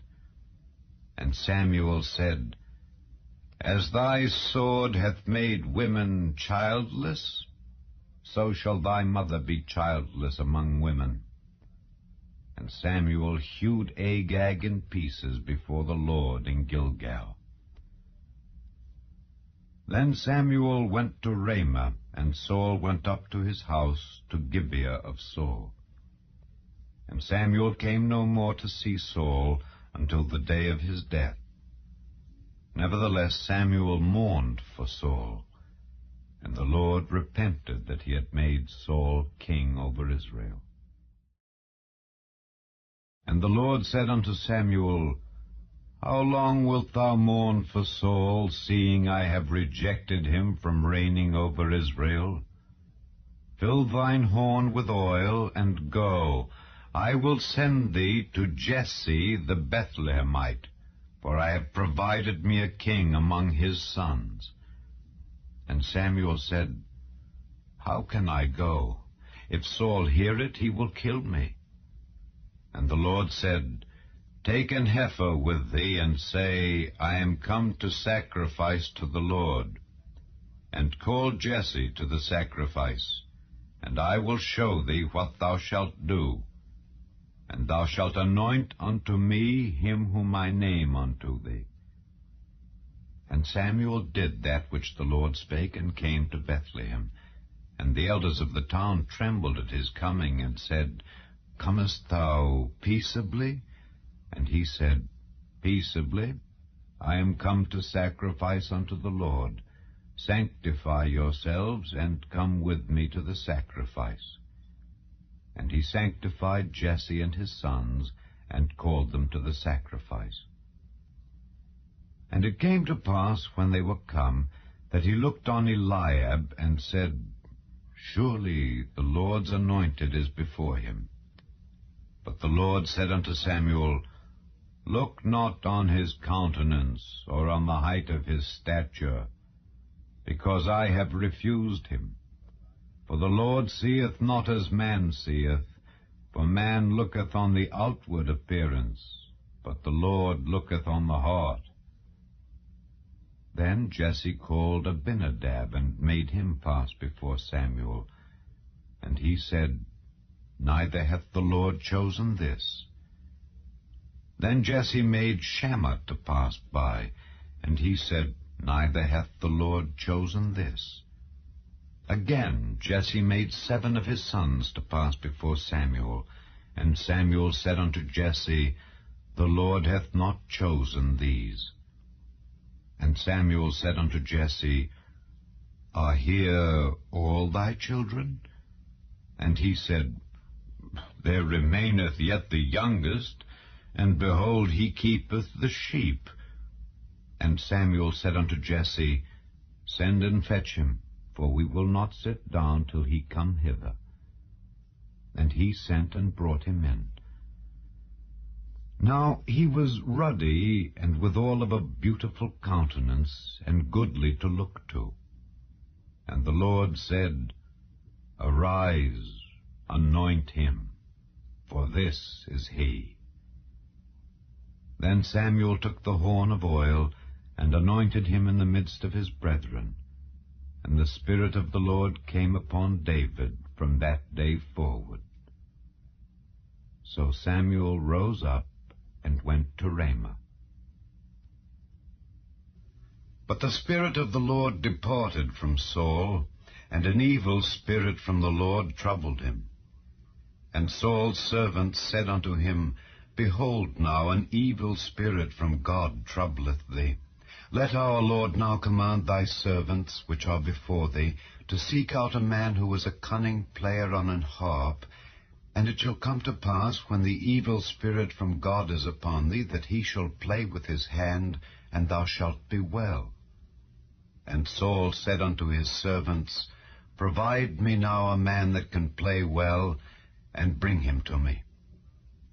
Then answered one of the servants, and said, Behold, I have seen a son of Jesse the Bethlehemite, that is cunning in playing, and a mighty valiant man, and a man of war, and prudent in matters, and a comely person.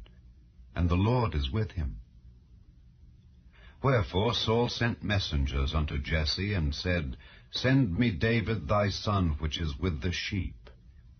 And Jesse took an ass laden with bread, and a bottle of wine, and a kid, and sent them by David his son unto Saul. And David came to Saul, and stood before him. And he loved him greatly. and he became his armor-bearer. And Saul sent to Jesse, saying, Let David, I pray thee, stand before me, for he hath found favor in my sight. And it came to pass, when the evil spirit from God was upon Saul, that David took an harp and played with his hand. So Saul was refreshed and was well, and the evil spirit departed from him. Now the Philistines gathered together their armies to battle, and were gathered together at Shochoh, which belongeth to Judah, and pitched between Shochoh and Azekah in Ephes-dammim. And Saul and the men of Israel were gathered together and pitched by the valley of Elah, and set the battle in array against the Philistines. And the Philistines stood on a mountain on the one side, and Israel stood on a mountain on the other side, and there was a valley between them. And there went out a champion out of the camp of the Philistines, named Goliath of Gath, whose height was 6 cubits and a span. And he had an helmet of brass upon his head, and he was armed with a coat of mail, and the weight of the coat was 5,000 shekels of brass. And he had greaves of brass upon his legs, and a target of brass between his shoulders. And the staff of his spear was like a weaver's beam, and his spear's head weighed 600 shekels of iron. And one bearing a shield went before him. And he stood and cried unto the armies of Israel, and said unto them, Why are ye come out to set your battle in array? Am not I a Philistine, and ye servants to Saul?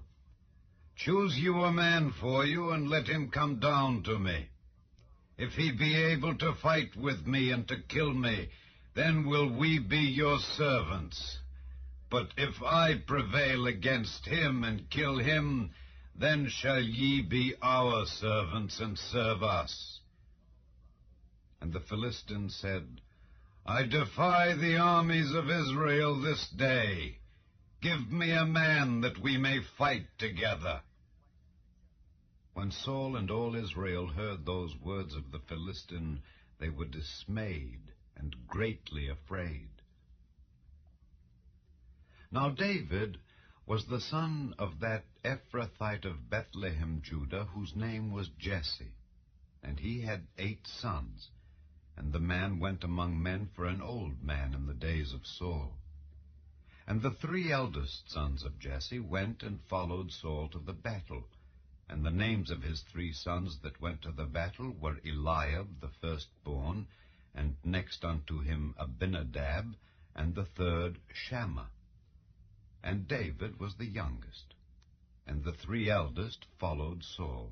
But David went and returned from Saul to feed his father's sheep at Bethlehem. And the Philistine drew near morning and evening, and presented himself 40 days. And Jesse said unto David his son, Take now for thy brethren an ephah of this parched corn, and these 10 loaves, and run to the camp to thy brethren, and carry these 10 cheeses unto the captain of their 1,000, and look how thy brethren fare, and take their pledge. Now Saul and they and all the men of Israel were in the valley of Elah, fighting with the Philistines. And David rose up early in the morning, and left the sheep with a keeper, and took and went as Jesse had commanded him. And he came to the trench as the host was going forth to the fight, and shouted for the battle. For Israel and the Philistines had put the battle in array, army against army. And David left his carriage in the hand of the keeper of the carriage, and ran into the army, and came and saluted his brethren.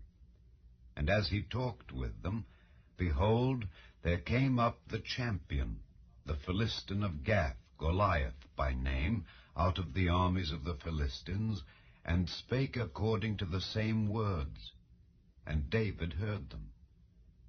And all the men of Israel, when they saw the man, fled from him, and were sore afraid. And the men of Israel said, Have ye seen this man that is come up? Surely to defy Israel is he come up. And it shall be that the man who killeth him, the king will enrich him with great riches, and will give him his daughter, and make his father's house free in Israel. And David spake to the men that stood by him, saying, What shall be done to the man that killeth this Philistine, and taketh away the reproach from Israel?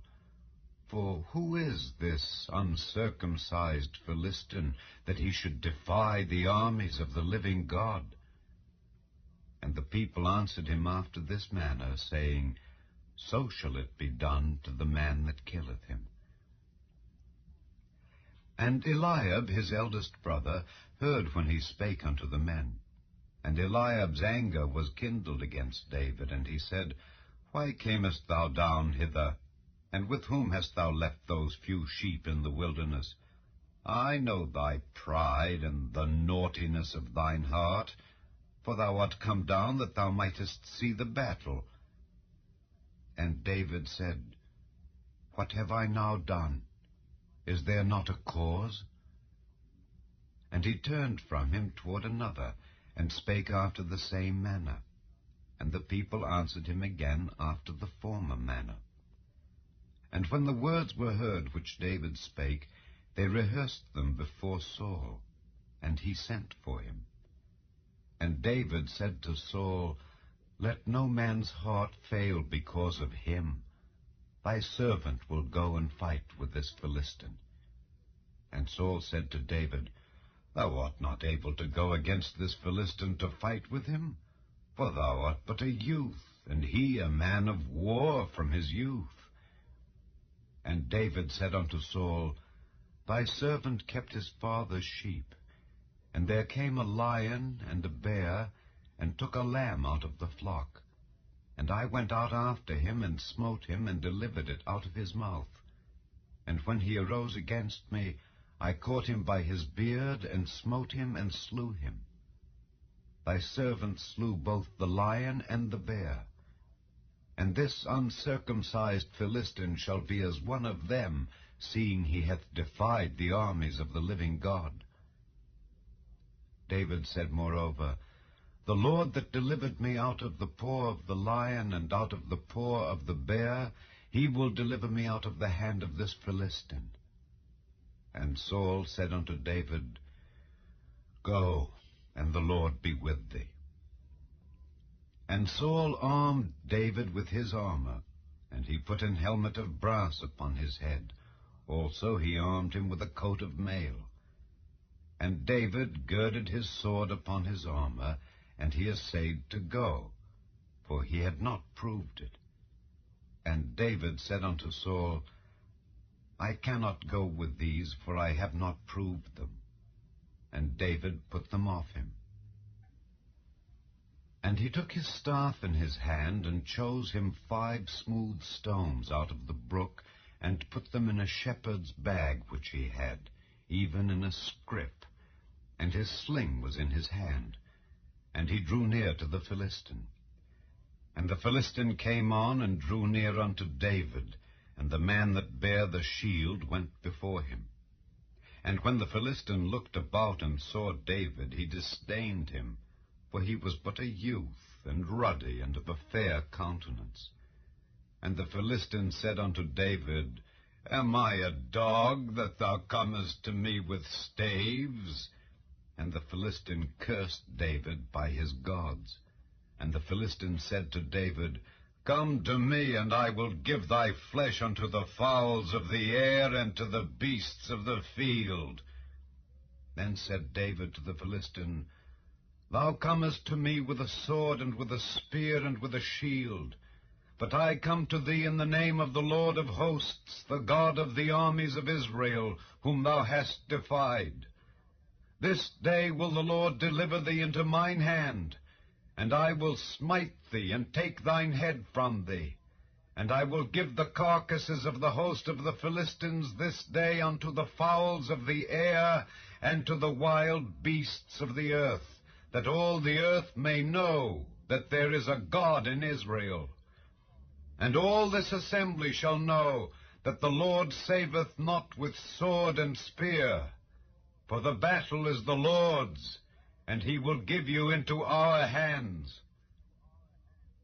And it came to pass, when the Philistine arose and came and drew nigh to meet David, that David hasted and ran toward the army to meet the Philistine. And David put his hand in his bag, and took thence a stone, and slang it, and smote the Philistine in his forehead, that the stone sunk into his forehead, and he fell upon his face to the earth. So David prevailed over the Philistine with a sling and with a stone, and smote the Philistine and slew him. But there was no sword in the hand of David. Therefore David ran and stood upon the Philistine, and took his sword, and drew it out of the sheath thereof, and slew him, and cut off his head therewith. And when the Philistines saw their champion was dead, they fled. And the men of Israel and of Judah arose and shouted and pursued the Philistines until thou come to the valley and to the gates of Ekron. And the wounded of the Philistines fell down by the way to Shaaraim, even unto Gath and unto Ekron. And the children of Israel returned from chasing after the Philistines, and they spoiled their tents. And David took the head of the Philistine and brought it to Jerusalem. But he put his armor in his tent. And when Saul saw David go forth against the Philistine, he said unto Abner, the captain of the host, Abner, whose son is this youth? And Abner said, As thy soul liveth, O king, I cannot tell. And the king said, Inquire thou whose son the stripling is. And as David returned from the slaughter of the Philistine, Abner took him and brought him before Saul with the head of the Philistine in his hand. And Saul said to him, Whose son art thou, thou young man? And David answered, I am the son of thy servant Jesse the Bethlehemite. And it came to pass, when he had made an end of speaking unto Saul, that the soul of Jonathan was knit with the soul of David, and Jonathan loved him as his own soul. And Saul took him that day, and would let him go no more home to his father's house. Then Jonathan and David made a covenant, because he loved him as his own soul. And Jonathan stripped himself of the robe that was upon him, and gave it to David, and his garments, even to his sword, and to his bow, and to his girdle. And David went out whithersoever Saul sent him, and behaved himself wisely. And Saul set him over the men of war, and he was accepted in the sight of all the people, and also in the sight of Saul's servants.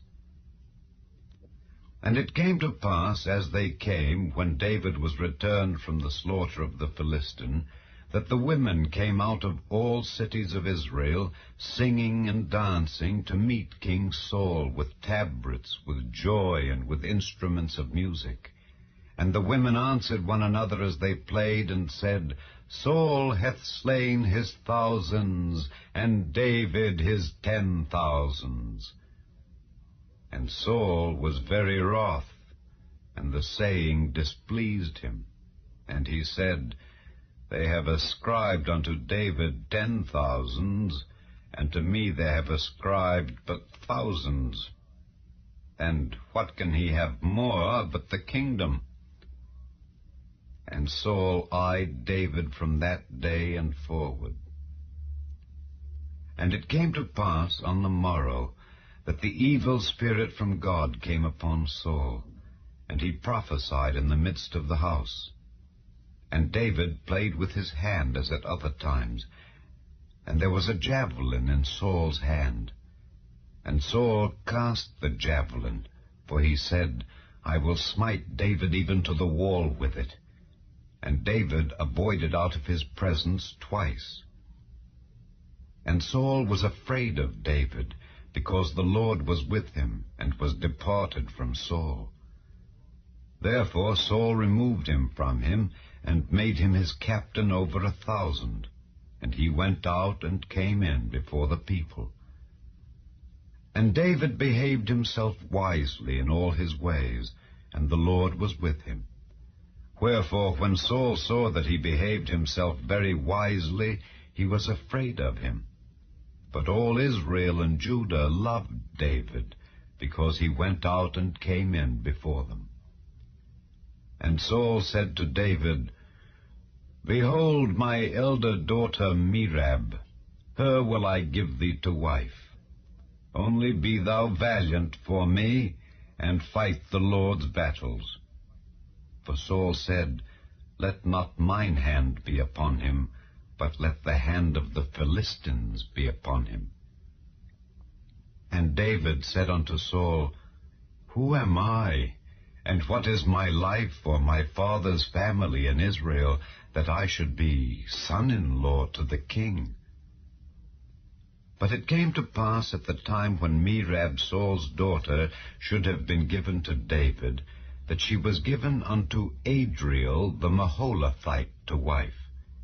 And Michal, Saul's daughter, loved David, and they told Saul, and the thing pleased him. And Saul said, I will give him her, that she may be a snare to him, and that the hand of the Philistines may be against him. Wherefore Saul said to David, Thou shalt this day be my son-in-law in the one of the twain. And Saul commanded his servants, saying, Commune with David secretly, and say, Behold, the king hath delight in thee, and all his servants love thee. Now therefore be the king's son-in-law. And Saul's servants spake those words in the ears of David. And David said, Seemeth it to you a light thing to be a king's son-in-law, seeing that I am a poor man and lightly esteemed? And the servants of Saul told him, saying, On this manner spake David. And Saul said, Thus shall ye say to David, The king desireth not any dowry, but 100 foreskins of the Philistines, to be avenged of the king's enemies. But Saul thought to make David fall by the hand of the Philistines. And when his servants told David these words, it pleased David well to be the king's son-in-law. And the days were not expired. Wherefore David arose and went, he and his men, and slew of the Philistines 200 men. And David brought their foreskins, and they gave them in full tale to the king, that he might be the king's son-in-law. And Saul gave him Michal his daughter to wife. And Saul saw and knew that the Lord was with David, and that Michal Saul's daughter loved him. And Saul was yet the more afraid of David, and Saul became David's enemy continually.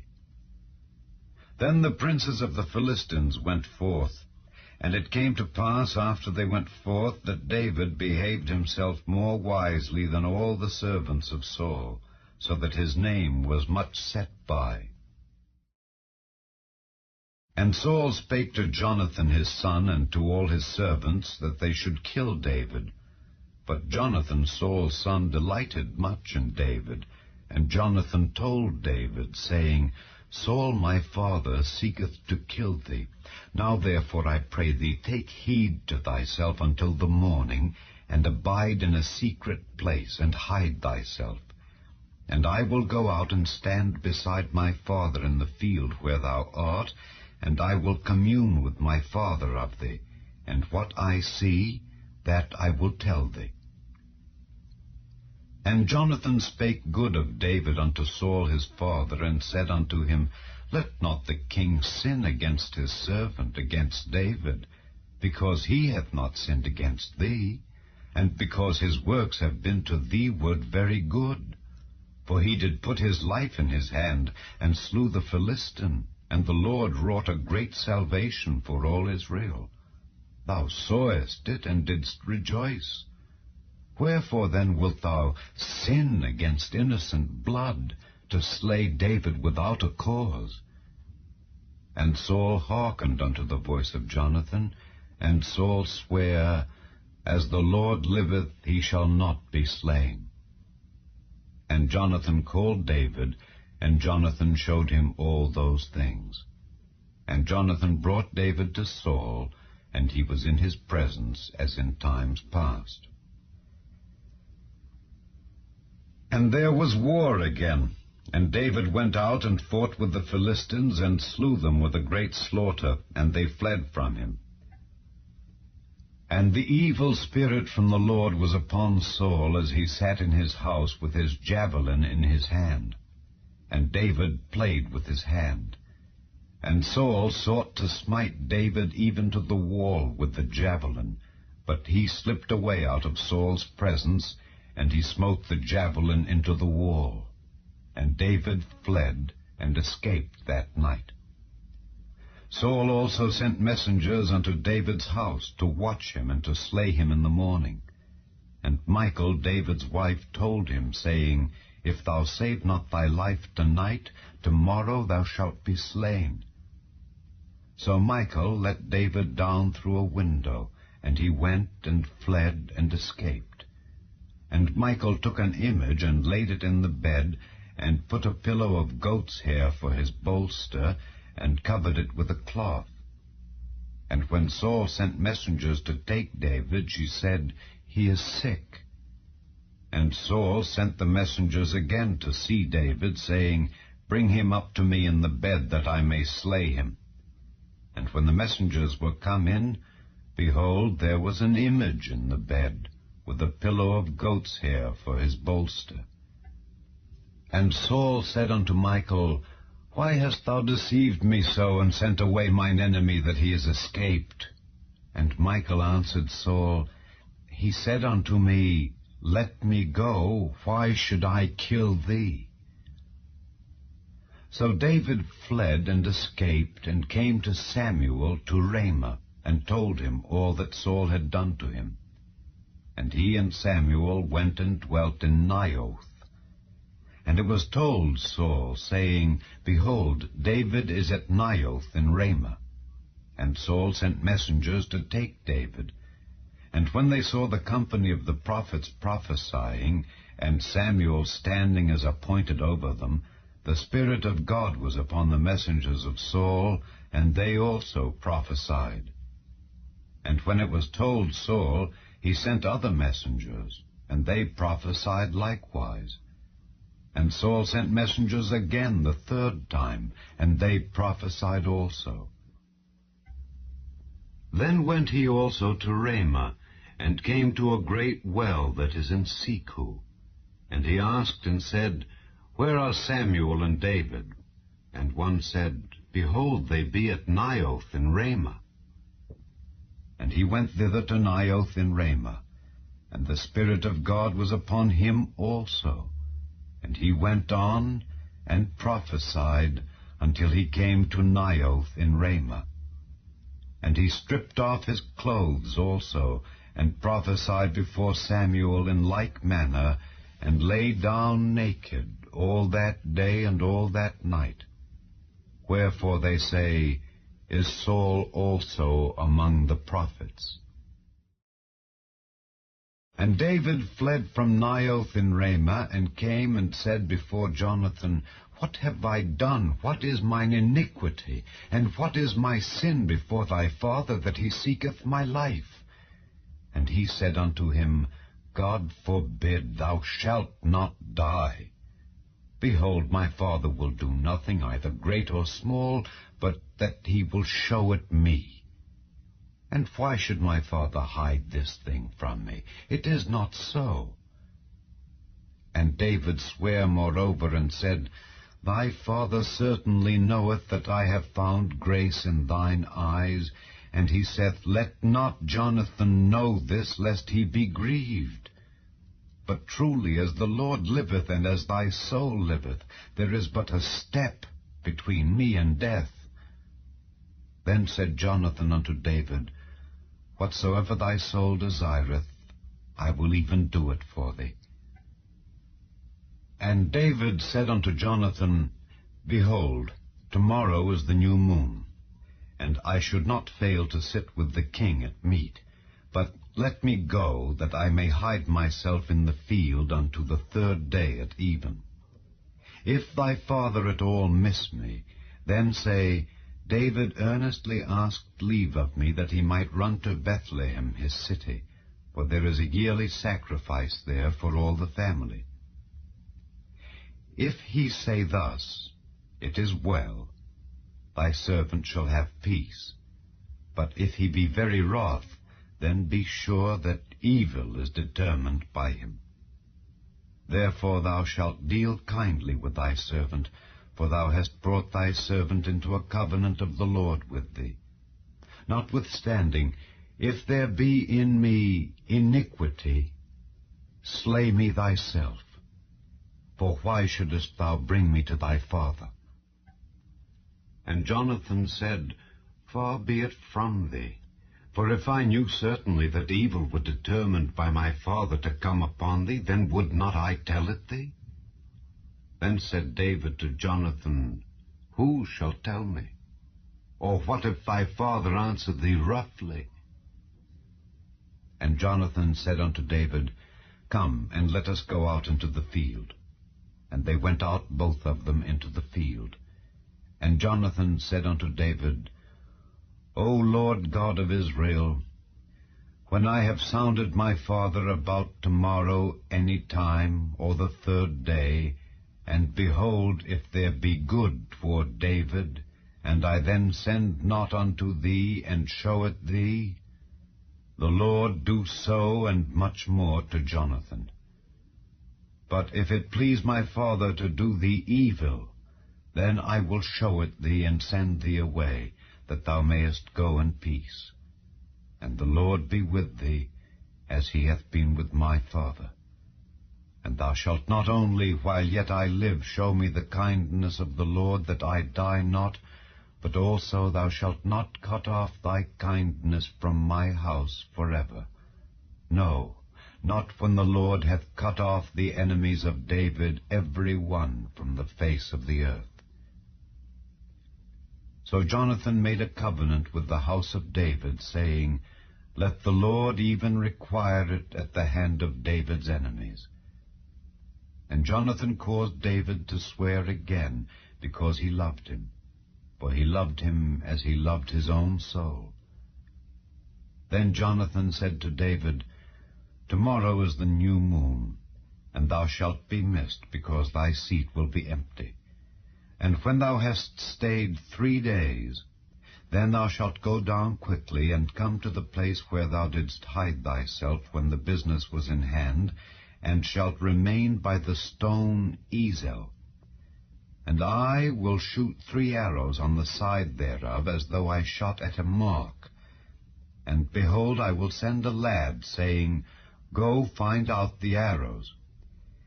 If I expressly say unto the lad, Behold, the arrows are on this side of thee, take them, then come thou, for there is peace to thee, and no hurt, as the Lord liveth. But if I say thus unto the young man, Behold, the arrows are beyond thee, go thy way, for the Lord hath sent thee away. And as touching the matter which thou and I have spoken of, behold, the Lord be between thee and me forever. So David hid himself in the field, and when the new moon was come, the king sat him down to eat meat. And the king sat upon his seat, as at other times, even upon a seat by the wall. And Jonathan arose, and Abner sat by Saul's side, and David's place was empty. Nevertheless, Saul spake not anything that day, for he thought, Something hath befallen him, he is not clean, surely he is not clean. And it came to pass on the morrow, which was the 2nd day of the month, that David's place was empty. And Saul said unto Jonathan his son, Wherefore cometh not the son of Jesse to meat, neither yesterday nor today? And Jonathan answered Saul, David earnestly asked leave of me to go to Bethlehem, and he said, Let me go, I pray thee, for our family hath a sacrifice in the city, and my brother he hath commanded me to be there. And now, if I have found favor in thine eyes, let me get away, I pray thee, and see my brethren. Therefore he cometh not unto the king's table. Then Saul's anger was kindled against Jonathan, and he said unto him, Thou son of the perverse rebellious woman, do not I know that thou hast chosen the son of Jesse to thine own confusion, and unto the confusion of thy mother's nakedness? For as long as the son of Jesse liveth upon the ground, thou shalt not be established, nor thy kingdom. Wherefore now send and fetch him unto me, for he shall surely die. And Jonathan answered Saul his father, and said unto him, Wherefore shall he be slain? What hath he done? And Saul cast a javelin at him to smite him, whereby Jonathan knew that it was determined of his father to slay David. So Jonathan arose from the table in fierce anger, and did eat no meat the 2nd day of the month, for he was grieved for David, because his father had done him shame. And it came to pass in the morning that Jonathan went out into the field at the time appointed with David, and a little lad with him. And he said unto his lad, Run, find out now the arrows which I shoot. And as the lad ran, he shot an arrow beyond him. And when the lad was come to the place of the arrow which Jonathan had shot, Jonathan cried after the lad, and said, Is not the arrow beyond thee? And Jonathan cried after the lad, Make speed, haste, stay not. And Jonathan's lad gathered up the arrows, and came to his master. But the lad knew not anything, only Jonathan and David knew the matter. And Jonathan gave his artillery unto his lad, and said unto him, Go, carry them to the city. And as soon as the lad was gone, David arose out of a place toward the south, and fell on his face to the ground, and bowed himself 3 times. And they kissed one another, and wept one with another, until David exceeded. And Jonathan said to David, Go in peace, forasmuch as we have sworn both of us in the name of the Lord, saying, The Lord be between me and thee, and between my seed and thy seed forever. And he arose and departed, and Jonathan went into the city. Then came David to Nob, to Ahimelech the priest. And Ahimelech was afraid at the meeting of David, and said unto him, Why art thou alone, and no man with thee? And David said unto Ahimelech the priest, The king hath commanded me a business, and hath said unto me, Let no man know anything of the business whereabout I send thee, and what I have commanded thee. And I have appointed my servants to such and such a place. Now therefore, what is under thine hand? Give me 5 loaves of bread in mine hand, or what there is present. And the priest answered David, and said, There is no common bread under mine hand, but there is hallowed bread, if the young men have kept themselves at least from women.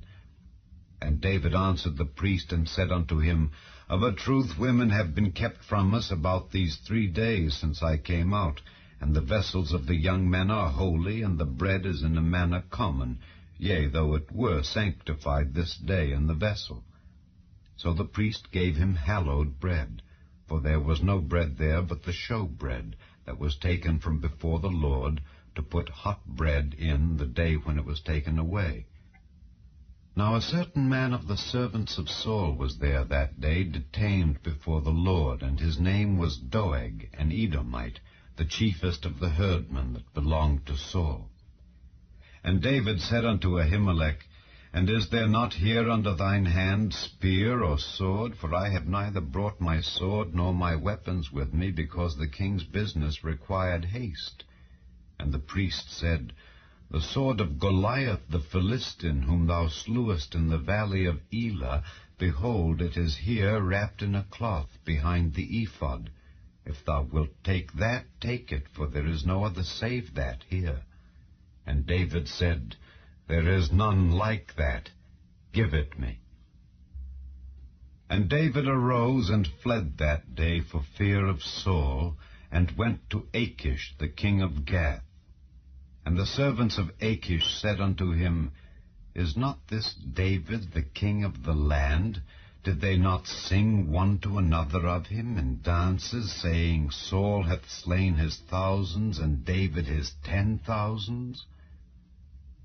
And David laid up these words in his heart, and was sore afraid of Achish the king of Gath. And he changed his behavior before them, and feigned himself mad in their hands, and scrabbled on the doors of the gate, and let his spittle fall down upon his beard. Then said Achish unto his servants, Lo, ye see the man is mad. Wherefore then have ye brought him to me? Have I need of madmen, that ye have brought this fellow to play the madman in my presence? Shall this fellow come into my house? David therefore departed thence, and escaped to the cave Adullam. And when his brethren and all his father's house heard it, they went down thither to him. And every one that was in distress, and every one that was in debt, and every one that was discontented, gathered themselves unto him. And he became a captain over them. And there were with him about 400 men. And David went thence to Mizpeh of Moab.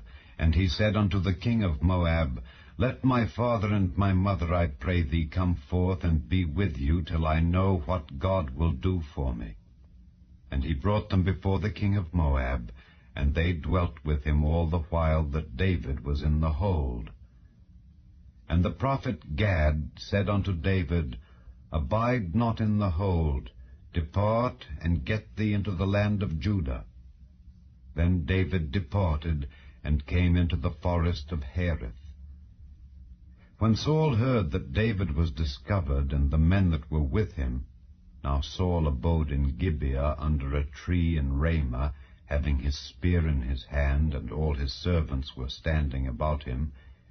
Then Saul said unto his servants that stood about him, Hear now, ye Benjamites, will the son of Jesse give every one of you fields and vineyards, and make you all captains of thousands and captains of hundreds, that all of you have conspired against me, and there is none that showeth me that my son hath made a league with the son of Jesse? And there is none of you that is sorry for me, or showeth unto me that my son hath stirred up my servant against me, to lie in wait, as at this day? Then answered Doeg the Edomite, which was set over the servants of Saul, and said, I saw the son of Jesse coming to Nob, to Ahimelech the son of Ahitub, and he inquired of the Lord for him, and gave him victuals, and gave him the sword of Goliath the Philistine. Then the king sent to call Ahimelech the priest, the son of Ahitub, and all his father's house, the priests that were in Nob. And they came all of them to the king. And Saul said, Hear now, thou son of Ahitub. And he answered, Here I am, my lord. And Saul said unto him, Why have ye conspired against me, thou and the son of Jesse, in that thou hast given him bread and a sword, and hast inquired of God for him, that he should rise against me to lie in wait, as at this day? Then Ahimelech answered the king, and said, And who is so faithful among all thy servants as David, which is the king's son-in-law, and goeth at thy bidding, and is honorable in thine house? Did I then begin to inquire of God for him, be it far from me? Let not the king impute anything unto his servant, nor to all the house of my father, for thy servant knew nothing of all this, less or more. And the king said, Thou shalt surely die, Ahimelech, thou and all thy father's house. And the king said unto the footmen that stood about him, Turn and slay the priests of the Lord, because their hand also is with David, and because they knew when he fled, and did not show it to me. But the servants of the king would not put forth their hand to fall upon the priests of the Lord. And the king said to Doeg, Turn thou and fall upon the priests. And Doeg the Edomite turned, and he fell upon the priests, and slew on that day 75 persons that did wear a linen ephod. And Nob, the city of the priests, smote he with the edge of the sword, both men and women, children and sucklings, and oxen and asses and sheep with the edge of the sword. And one of the sons of Ahimelech, the son of Ahitub, named Abiathar, escaped and fled after David. And Abiathar showed David that Saul had slain the Lord's priests. And David said unto Abiathar, I knew it that day when Doeg the Edomite was there, that he would surely tell Saul. I have occasioned the death of all the persons of thy father's house. Abide thou with me, fear not, for he that seeketh my life seeketh thy life, but with me thou shalt be in safeguard. Then they told David, saying, Behold, the Philistines fight against Keilah, and they rob the threshing floors. Therefore David inquired of the Lord, saying, Shall I go and smite these Philistines? And the Lord said unto David, Go and smite the Philistines, and save Keilah. And David's men said unto him, Behold, we be afraid here in Judah. How much more then if we come to Keilah against the armies of the Philistines? Then David inquired of the Lord yet again, and the Lord answered him and said, Arise, go down to Keilah, for I will deliver the Philistines into thine hand. So David and his men went to Keilah, and fought with the Philistines, and brought away their cattle, and smote them with a great slaughter. So David saved the inhabitants of Keilah. And it came to pass, when Abiathar the son of Ahimelech fled to David to Keilah, that he came down with an ephod in his hand.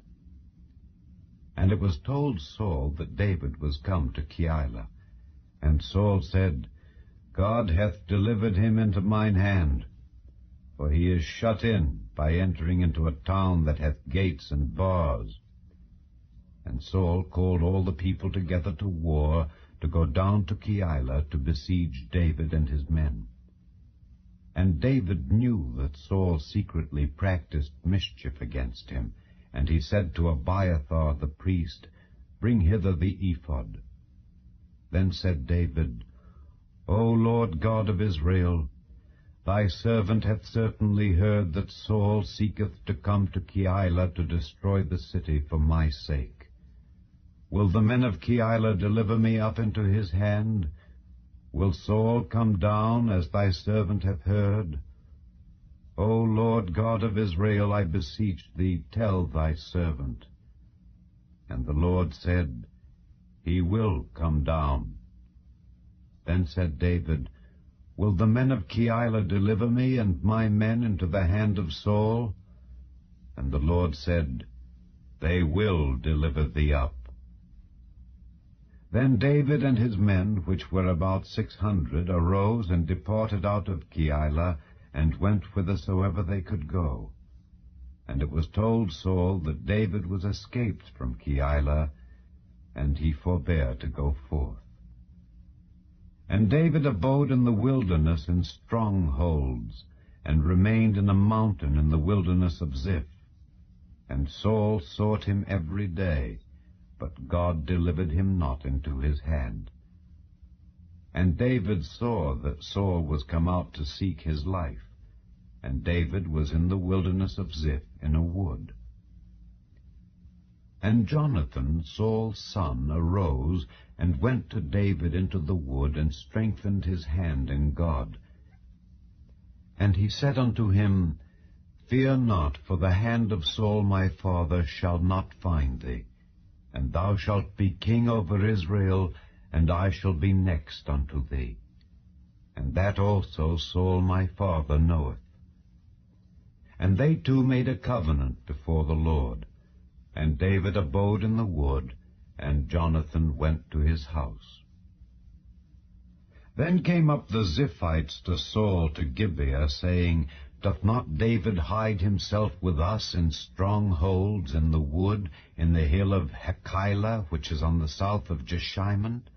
Now therefore, O king, come down according to all the desire of thy soul to come down, and our part shall be to deliver him into the king's hand. And Saul said, Blessed be ye of the Lord, for ye have compassion on me. Go, I pray you, prepare yet, and know and see his place where his haunt is, and who hath seen him there. For it is told me that he dealeth very subtilly.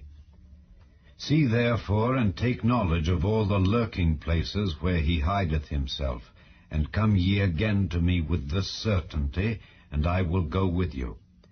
And it shall come to pass, if he be in the land, that I will search him out throughout all the thousands of Judah. And they arose and went to Ziph before Saul. But David and his men were in the wilderness of Maon, in the plain on the south of Jeshimon. Saul also and his men went to seek him. And they told David, wherefore he came down into a rock, and abode in the wilderness of Maon. And when Saul heard that, he pursued after David in the wilderness of Maon. And Saul went on this side of the mountain, and David and his men on that side of the mountain. And David made haste to get away for fear of Saul. For Saul and his men compassed David and his men round about to take them. But there came a messenger unto Saul, saying, Haste thee and come, for the Philistines have invaded the land. Wherefore Saul returned from pursuing after David, and went against the Philistines. Therefore they called that place Selah Hamalekoth. And David went up from thence, and dwelt in strongholds at Engedi. And it came to pass, when Saul was returned from following the Philistines, that it was told him, saying, Behold, David is in the wilderness of Engedi. Then Saul took 3,000 chosen men out of all Israel, and went to seek David and his men upon the rocks of the wild goats. And he came to the sheepcotes by the way, where was a cave. And Saul went in to cover his feet. And David and his men remained in the sides of the cave. And the men of David said unto him, Behold, the day of which the Lord said unto thee, Behold, I will deliver thine enemy into thine hand, that thou mayest do to him as it shall seem good unto thee. Then David arose, and cut off the skirt of Saul's robe privily. And it came to pass afterward, that David's heart smote him, because he had cut off Saul's skirt. And he said unto his men, The Lord forbid that I should do this thing unto my master, the Lord's anointed, to stretch forth mine hand against him, seeing he is the anointed of the Lord. So David stayed his servants with these words, and suffered them not to rise against Saul. But Saul rose up out of the cave, and went on his way.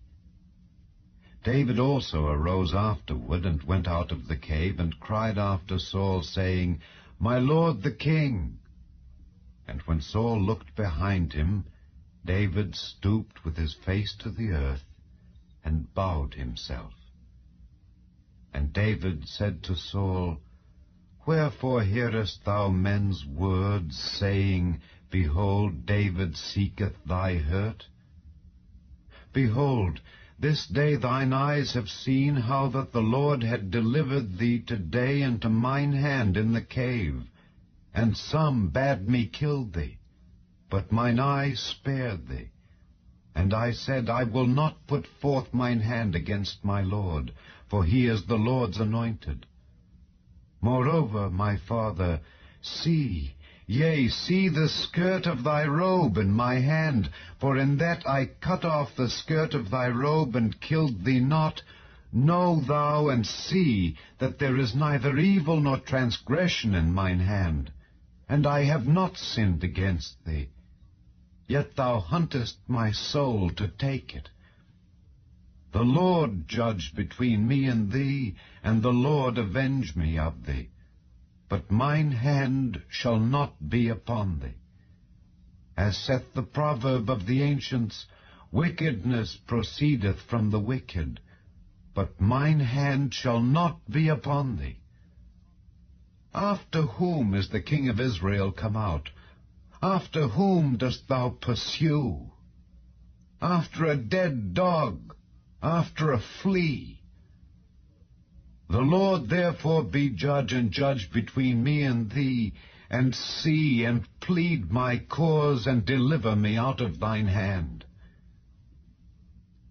And it came to pass, when David had made an end of speaking these words unto Saul, that Saul said, Is this thy voice, my son David? And Saul lifted up his voice and wept. And he said to David, Thou art more righteous than I, for thou hast rewarded me good, whereas I have rewarded thee evil. And thou hast showed this day how that thou hast dealt well with me, forasmuch as when the Lord had delivered me into thine hand, thou killedst me not. For if a man find his enemy, will he let him go well away? Wherefore the Lord reward thee good, for that thou hast done unto me this day. And now, behold, I know well that thou shalt surely be king, and that the kingdom of Israel shall be established in thine hand. Swear now therefore unto me by the Lord that thou wilt not cut off my seed after me, and that thou wilt not destroy my name out of my father's house. And David sware unto Saul, and Saul went home. But David and his men gat them up unto the hold. And Samuel died, and all the Israelites were gathered together, and lamented him, and buried him in his house at Ramah. And David arose, and went down to the wilderness of Paran. And there was a man in Maon, whose possessions were in Carmel. And the man was very great, and he had 3,000 sheep and 1,000 goats, and he was shearing his sheep in Carmel. Now the name of the man was Nabal, and the name of his wife Abigail, and she was a woman of good understanding, and of a beautiful countenance. But the man was churlish and evil in his doings, and he was of the house of Caleb. And David heard in the wilderness that Nabal did shear his sheep. And David sent out 10 young men, and David said unto the young men, Get you up to Carmel, and go to Nabal, and greet him in my name, and thus shall ye say to him that liveth in prosperity, Peace be both to thee, and peace be to thine house, and peace be unto all that thou hast. And now I have heard that thou hast shearers. Now thy shepherds which were with us, we hurt them not, neither was there aught missing unto them, all the while they were in Carmel. Ask thy young men, and they will show thee. Wherefore let the young men find favor in thine eyes, for we come in a good day. Give, I pray thee, whatsoever cometh to thine hand unto thy servants, and to thy son David. And when David's young men came, they spake to Nabal according to all those words in the name of David, and ceased. And Nabal answered David's servants, and said, Who is David, and who is the son of Jesse? There be many servants nowadays that break away every man from his master. Shall I then take my bread and my water and my flesh that I have killed for my shearers, and give it unto men whom I know not whence they be? So David's young men turned their way, and went again, and came and told him all those sayings. And David said unto his men, Gird ye on every man his sword. And they girded on every man his sword, and David also girded on his sword. And there went up after David about 400 men, and 200 abode by the stuff. But one of the young men told Abigail, Nabal's wife, saying, Behold, David sent messengers out of the wilderness to salute our master, and he railed on them. But the men were very good unto us, and we were not hurt, neither missed we anything, as long as we were conversant with them when we were in the fields. They were a wall unto us, both by night and day, all the while we were with them, keeping the sheep. Now therefore know and consider what thou wilt do, for evil is determined against our master, and against all his household. For he is such a son of Belial, that a man cannot speak to him. Then Abigail made haste, and took 200 loaves, and 2 bottles of wine, and 5 sheep ready dressed, and 5 measures of parched corn, and 100 clusters of raisins, and 200 cakes of figs, and laid them on asses. And she said unto her servants, Go on before me. Behold, I come after you. But she told not her husband Nabal. And it was so, as she rode on the ass, that she came down by the covert of the hill. And behold, David and his men came down against her, and she met them. Now David had said, Surely in vain have I kept all that this fellow hath in the wilderness, so that nothing was missed of all that pertained unto him. And he hath requited me evil for good. So and more also do God unto the enemies of David, if I leave of all that pertain to him by the morning light any that pisseth against the wall. And when Abigail saw David, she hasted and lighted off the ass, and fell before David on her face, and bowed herself to the ground, and fell at his feet, and said, Upon me, my lord, upon me let this iniquity be, and let thine handmaid, I pray thee, speak in thine audience, and hear the words of thine handmaid. Let not, my lord, I pray thee, regard this man of Belial, even Nabal. For as his name is, so is he. Nabal is his name, and folly is with him. But I, thine handmaid, saw not the young men of my lord whom thou didst send. Now therefore, my lord, as the Lord liveth, and as thy soul liveth, seeing the Lord hath withholden thee from coming to shed blood, and from avenging thyself with thine own hand, now let thine enemies, and they that seek evil to my Lord, be as Nabal. And now this blessing which thine handmaid hath brought unto my Lord, let it even be given unto the young men that follow my Lord. I pray thee, forgive the trespass of thine handmaid, for the Lord will surely make my Lord a sure house, because my Lord fighteth the battles of the Lord, and evil hath not been found in thee all thy days.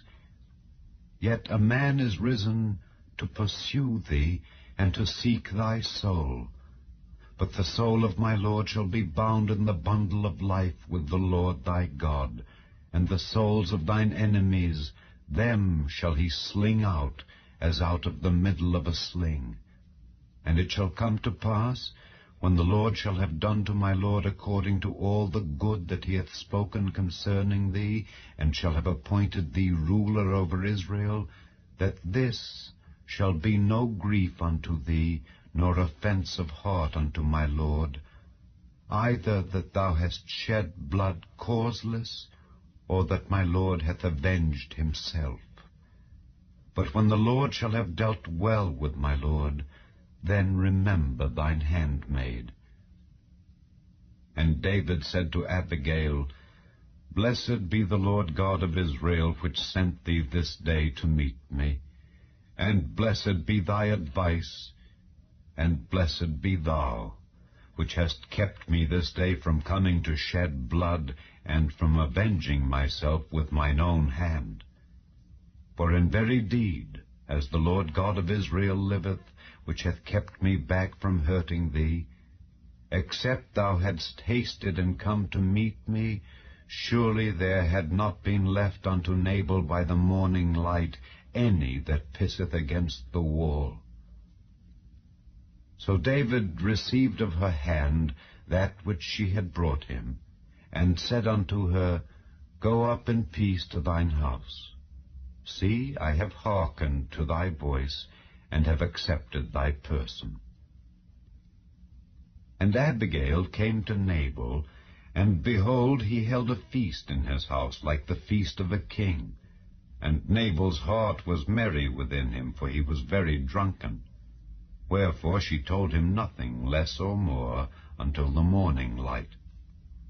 But it came to pass in the morning, when the wine was gone out of Nabal, and his wife had told him these things, that his heart died within him, and he became as a stone. And it came to pass about 10 days after, that the Lord smote Nabal, that he died. And when David heard that Nabal was dead, he said, Blessed be the Lord that hath pleaded the cause of my reproach from the hand of Nabal, and hath kept his servant from evil. For the Lord hath returned the wickedness of Nabal upon his own head. And David sent and communed with Abigail to take her to him to wife. And when the servants of David were come to Abigail to Carmel, they spake unto her, saying, David sent us unto thee to take thee to him to wife. And she arose, and bowed herself on her face to the earth, and said, Behold, let thine handmaid be a servant to wash the feet of the servants of my Lord. And Abigail hasted, and arose, and rode upon an ass with 5 damsels of hers that went after her. And she went after the messengers of David, and became his wife. David also took Ahinoam of Jezreel, and they were also both of them his wives. But Saul had given Michal his daughter, David's wife, to Phalti the son of Laish, which was of Galim.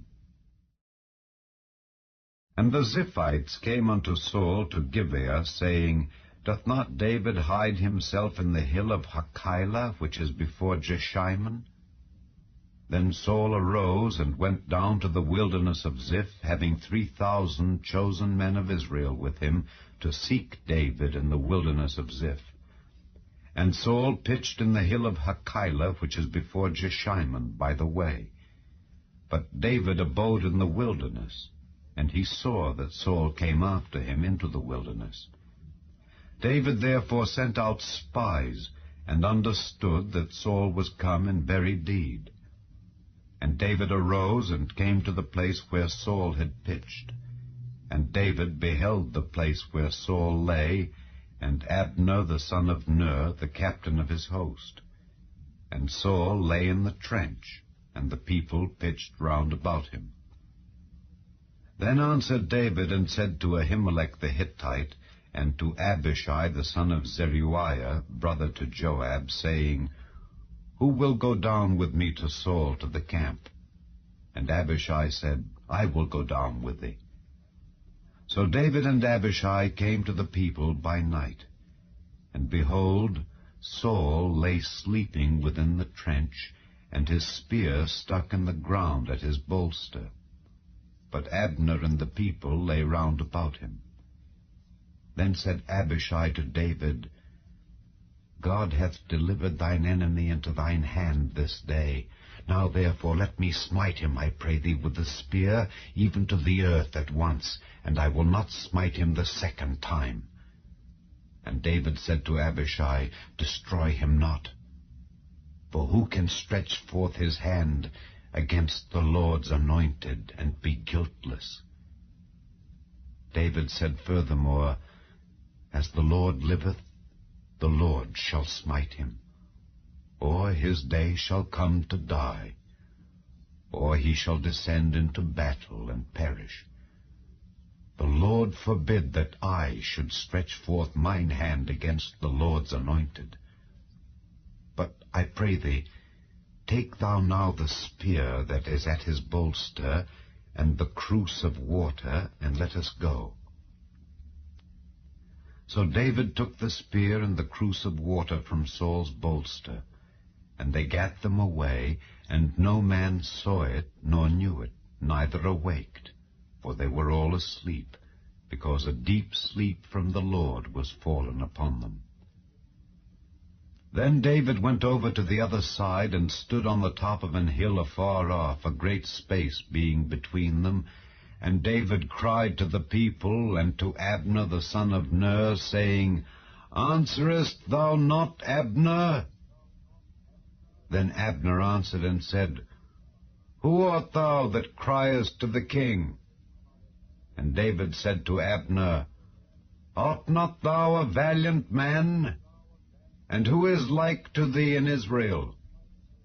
Wherefore then hast thou not kept thy lord the king? For there came one of the people in to destroy the king thy lord. This thing is not good that thou hast done. As the Lord liveth, ye are worthy to die, because ye have not kept your master the Lord's anointed. And now see where the king's spear is, and the cruse of water that was at his bolster. And Saul knew David's voice, and said, Is this thy voice, my son David?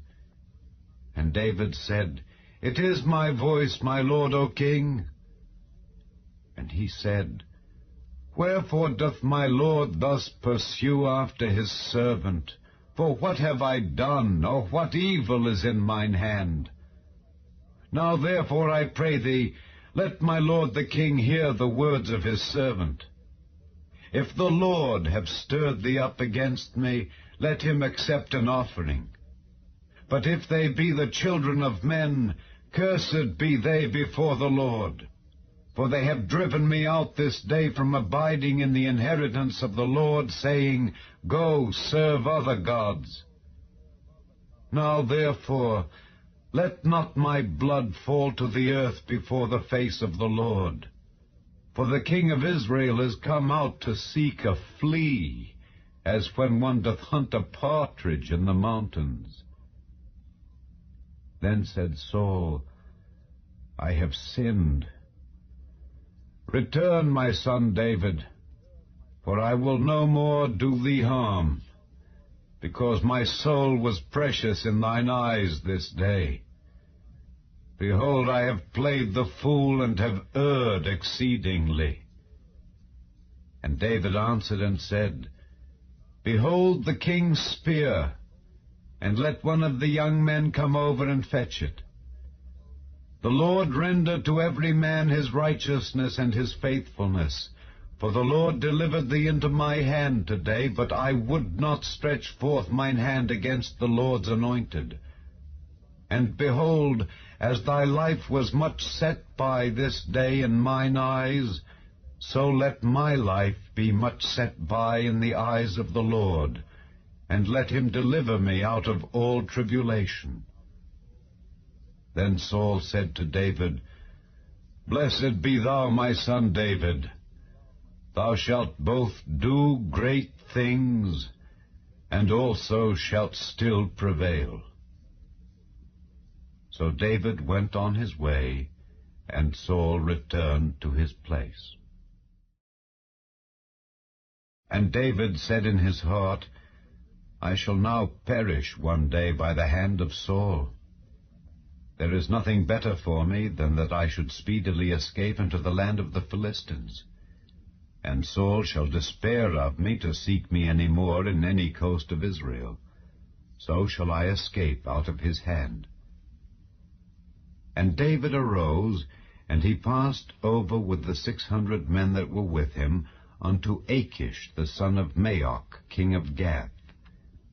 And David dwelt with Achish at Gath, he and his men, every man with his household, even David with his 2 wives, Ahinoam the Jezreelitess, and Abigail the Carmelitess, Nabal's wife.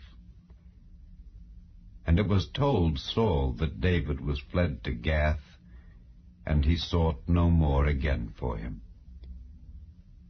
And David said unto Achish, If I have now found grace in thine eyes, let them give me a place in some town in the country, that I may dwell there.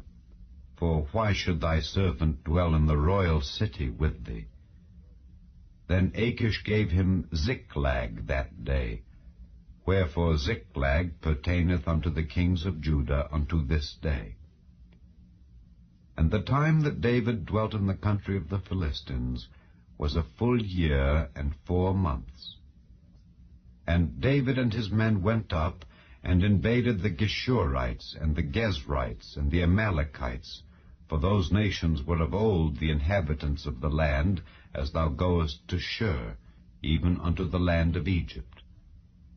And David smote the land, and left neither man nor woman alive, and took away the sheep, and the oxen, and the asses, and the camels, and the apparel, and returned, and came to Achish.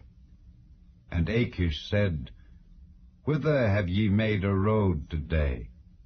And David said, Against the south of Judah, and against the south of the Jerahmeelites, and against the south of the Kenites.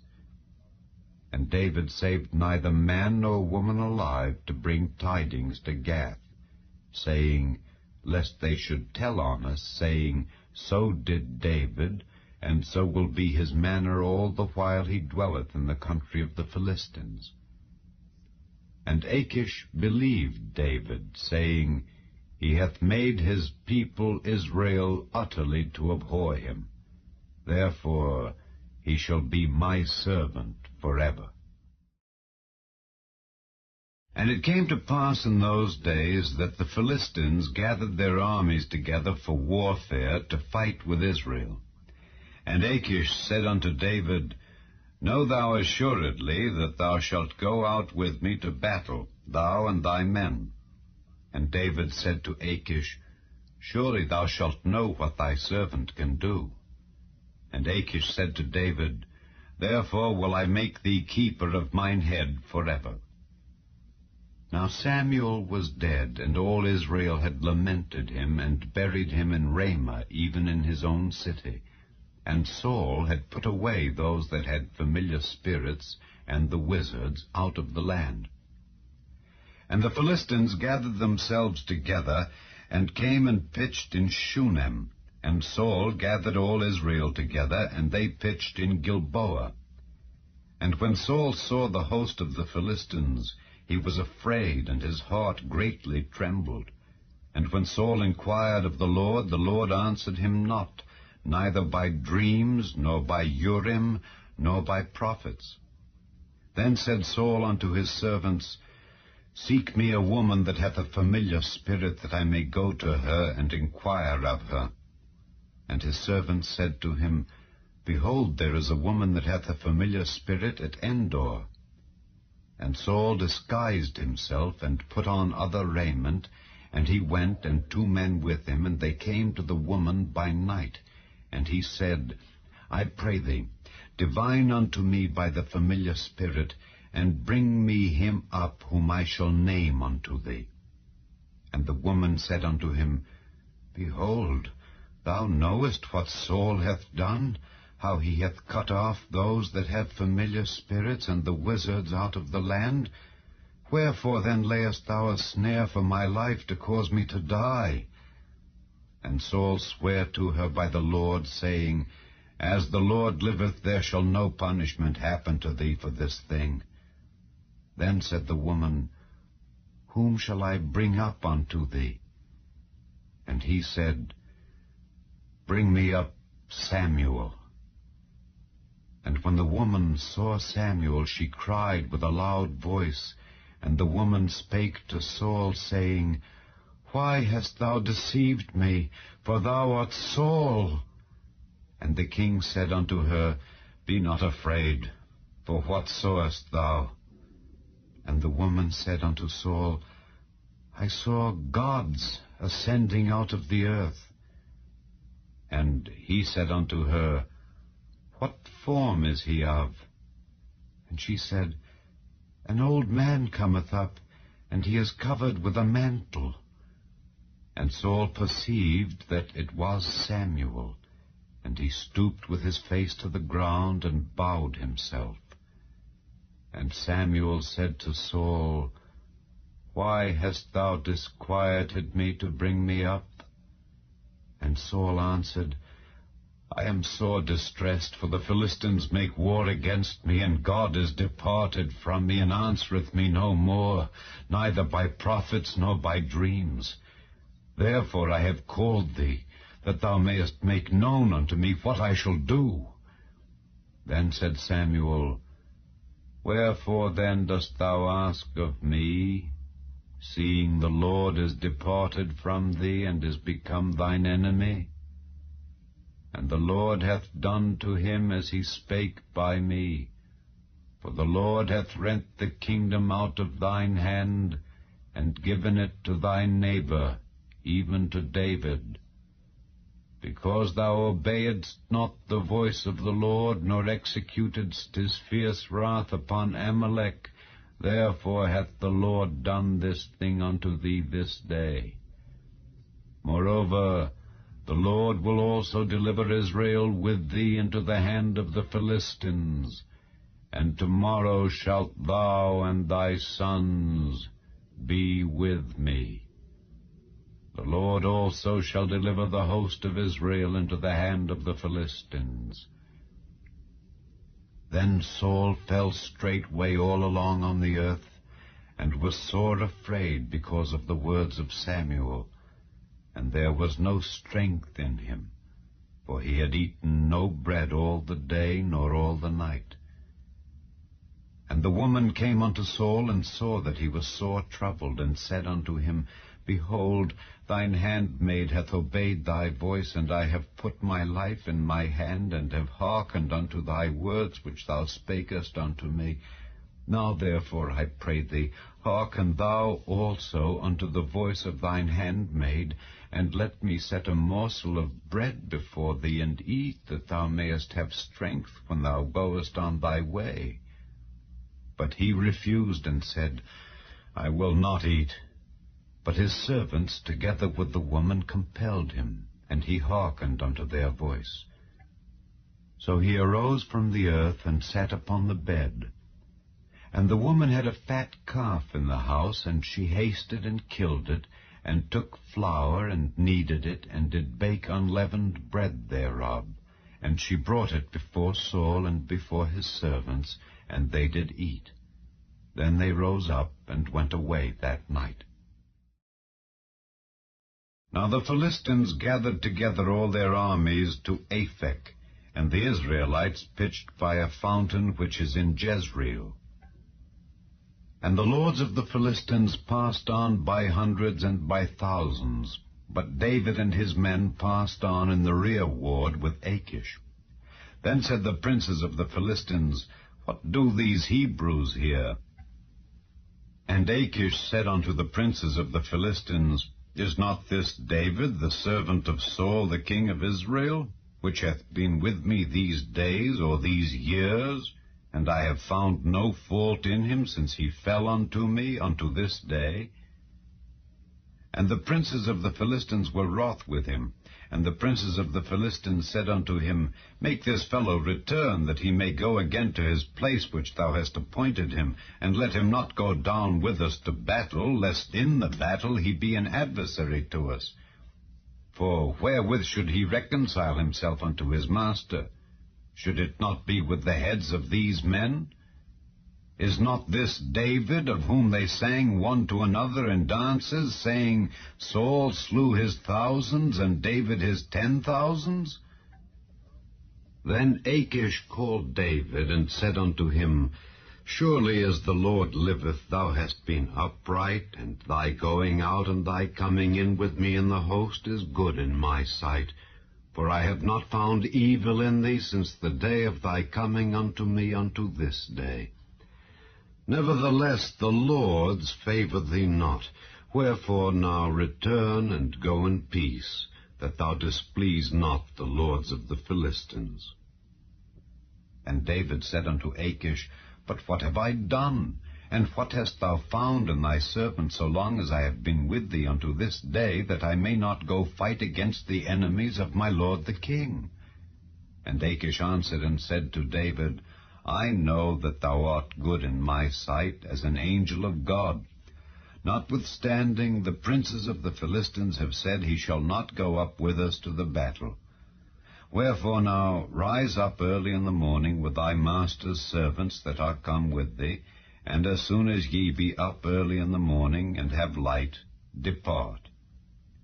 So David and his men rose up early to depart in the morning, to return into the land of the Philistines. And the Philistines went up to Jezreel. And it came to pass, when David and his men were come to Ziklag on the third day, that the Amalekites had invaded the south and Ziklag, and smitten Ziklag, and burned it with fire, and had taken the women captives that were therein. They slew not any, either great or small, but carried them away, and went on their way. So David and his men came to the city, and behold, it was burned with fire, and their wives and their sons and their daughters were taken captives. Then David and the people that were with him lifted up their voice and wept, until they had no more power to weep. And David's 2 wives were taken captives, Ahinoam the Jezreelitess, and Abigail the wife of Nabal the Carmelite. And David was greatly distressed, for the people spake of stoning him, because the soul of all the people was grieved, every man for his sons and for his daughters. But David encouraged himself in the Lord his God. And David said to Abiathar the priest, Ahimelech's son, I pray thee, bring me hither the ephod. And Abiathar brought thither the ephod to David. And David inquired at the Lord, saying, Shall I pursue after this troop?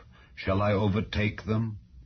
And he answered him, Pursue, for thou shalt surely overtake them, and without fail recover all. So David went, he and the 600 men that were with him, and came to the brook Besor, where those that were left behind stayed. But David pursued, he and 400 men, for 200 abode behind, which were so faint that they could not go over the brook Besor. And they found an Egyptian in the field, and brought him to David, and gave him bread, and he did eat, and they made him drink water. And they gave him a piece of a cake of figs, and 2 clusters of raisins. And when he had eaten, his spirit came again to him, for he had eaten no bread, nor drunk any water 3 days and 3 nights. And David said unto him, To whom belongest thou? And whence art thou? And he said, I am a young man of Egypt, servant to an Amalekite, and my master left me, because 3 days agone I fell sick. We made an invasion upon the south of the Kerethites, and upon the coast which belongeth to Judah, and upon the south of Caleb, and we burned Ziklag with fire. And David said to him, Canst thou bring me down to this company? And he said, Swear unto me by God that thou wilt neither kill me, nor deliver me into the hands of my master, and I will bring thee down to this company. And when he had brought him down, behold, they were spread abroad upon all the earth, eating and drinking and dancing, because of all the great spoil that they had taken out of the land of the Philistines and out of the land of Judah. And David smote them from the twilight even unto the evening of the next day, and there escaped not a man of them, save 400 young men which rode upon camels and fled. And David recovered all that the Amalekites had carried away, and David rescued his 2 wives. And there was nothing lacking to them, neither small nor great, neither sons nor daughters, neither spoil nor anything that they had taken to them. David recovered all. And David took all the flocks and the herds which they drave before those other cattle, and said, This is David's spoil. And David came to the 200 men which were so faint that they could not follow David, whom they had made also to abide at the brook Besor. And they went forth to meet David, and to meet the people that were with him. And when David came near to the people, he saluted them. Then answered all the wicked men and men of Belial of those that went with David, and said, Because they went not with us, we will not give them aught of the spoil that we have recovered, save to every man his wife and his children, that they may lead them away and depart.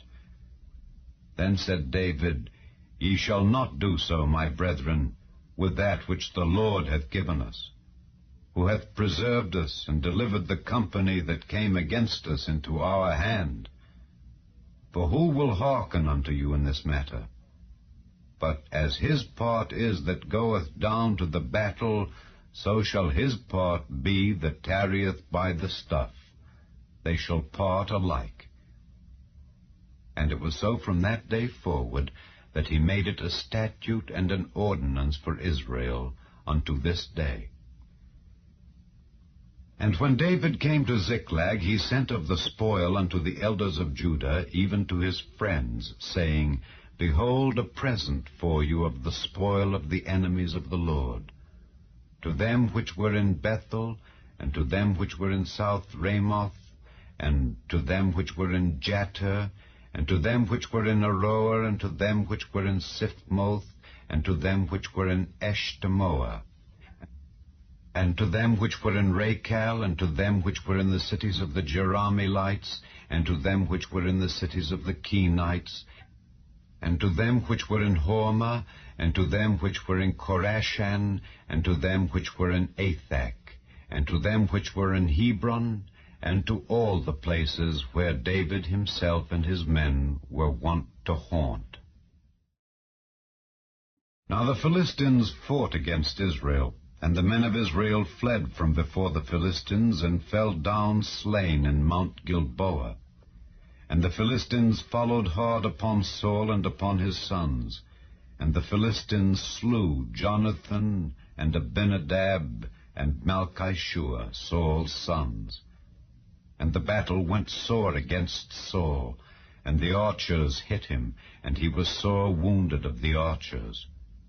Then said Saul unto his armor-bearer, Draw thy sword, and thrust me through therewith, lest these uncircumcised come and thrust me through and abuse me. But his armor-bearer would not, for he was sore afraid. Therefore Saul took a sword, and fell upon it.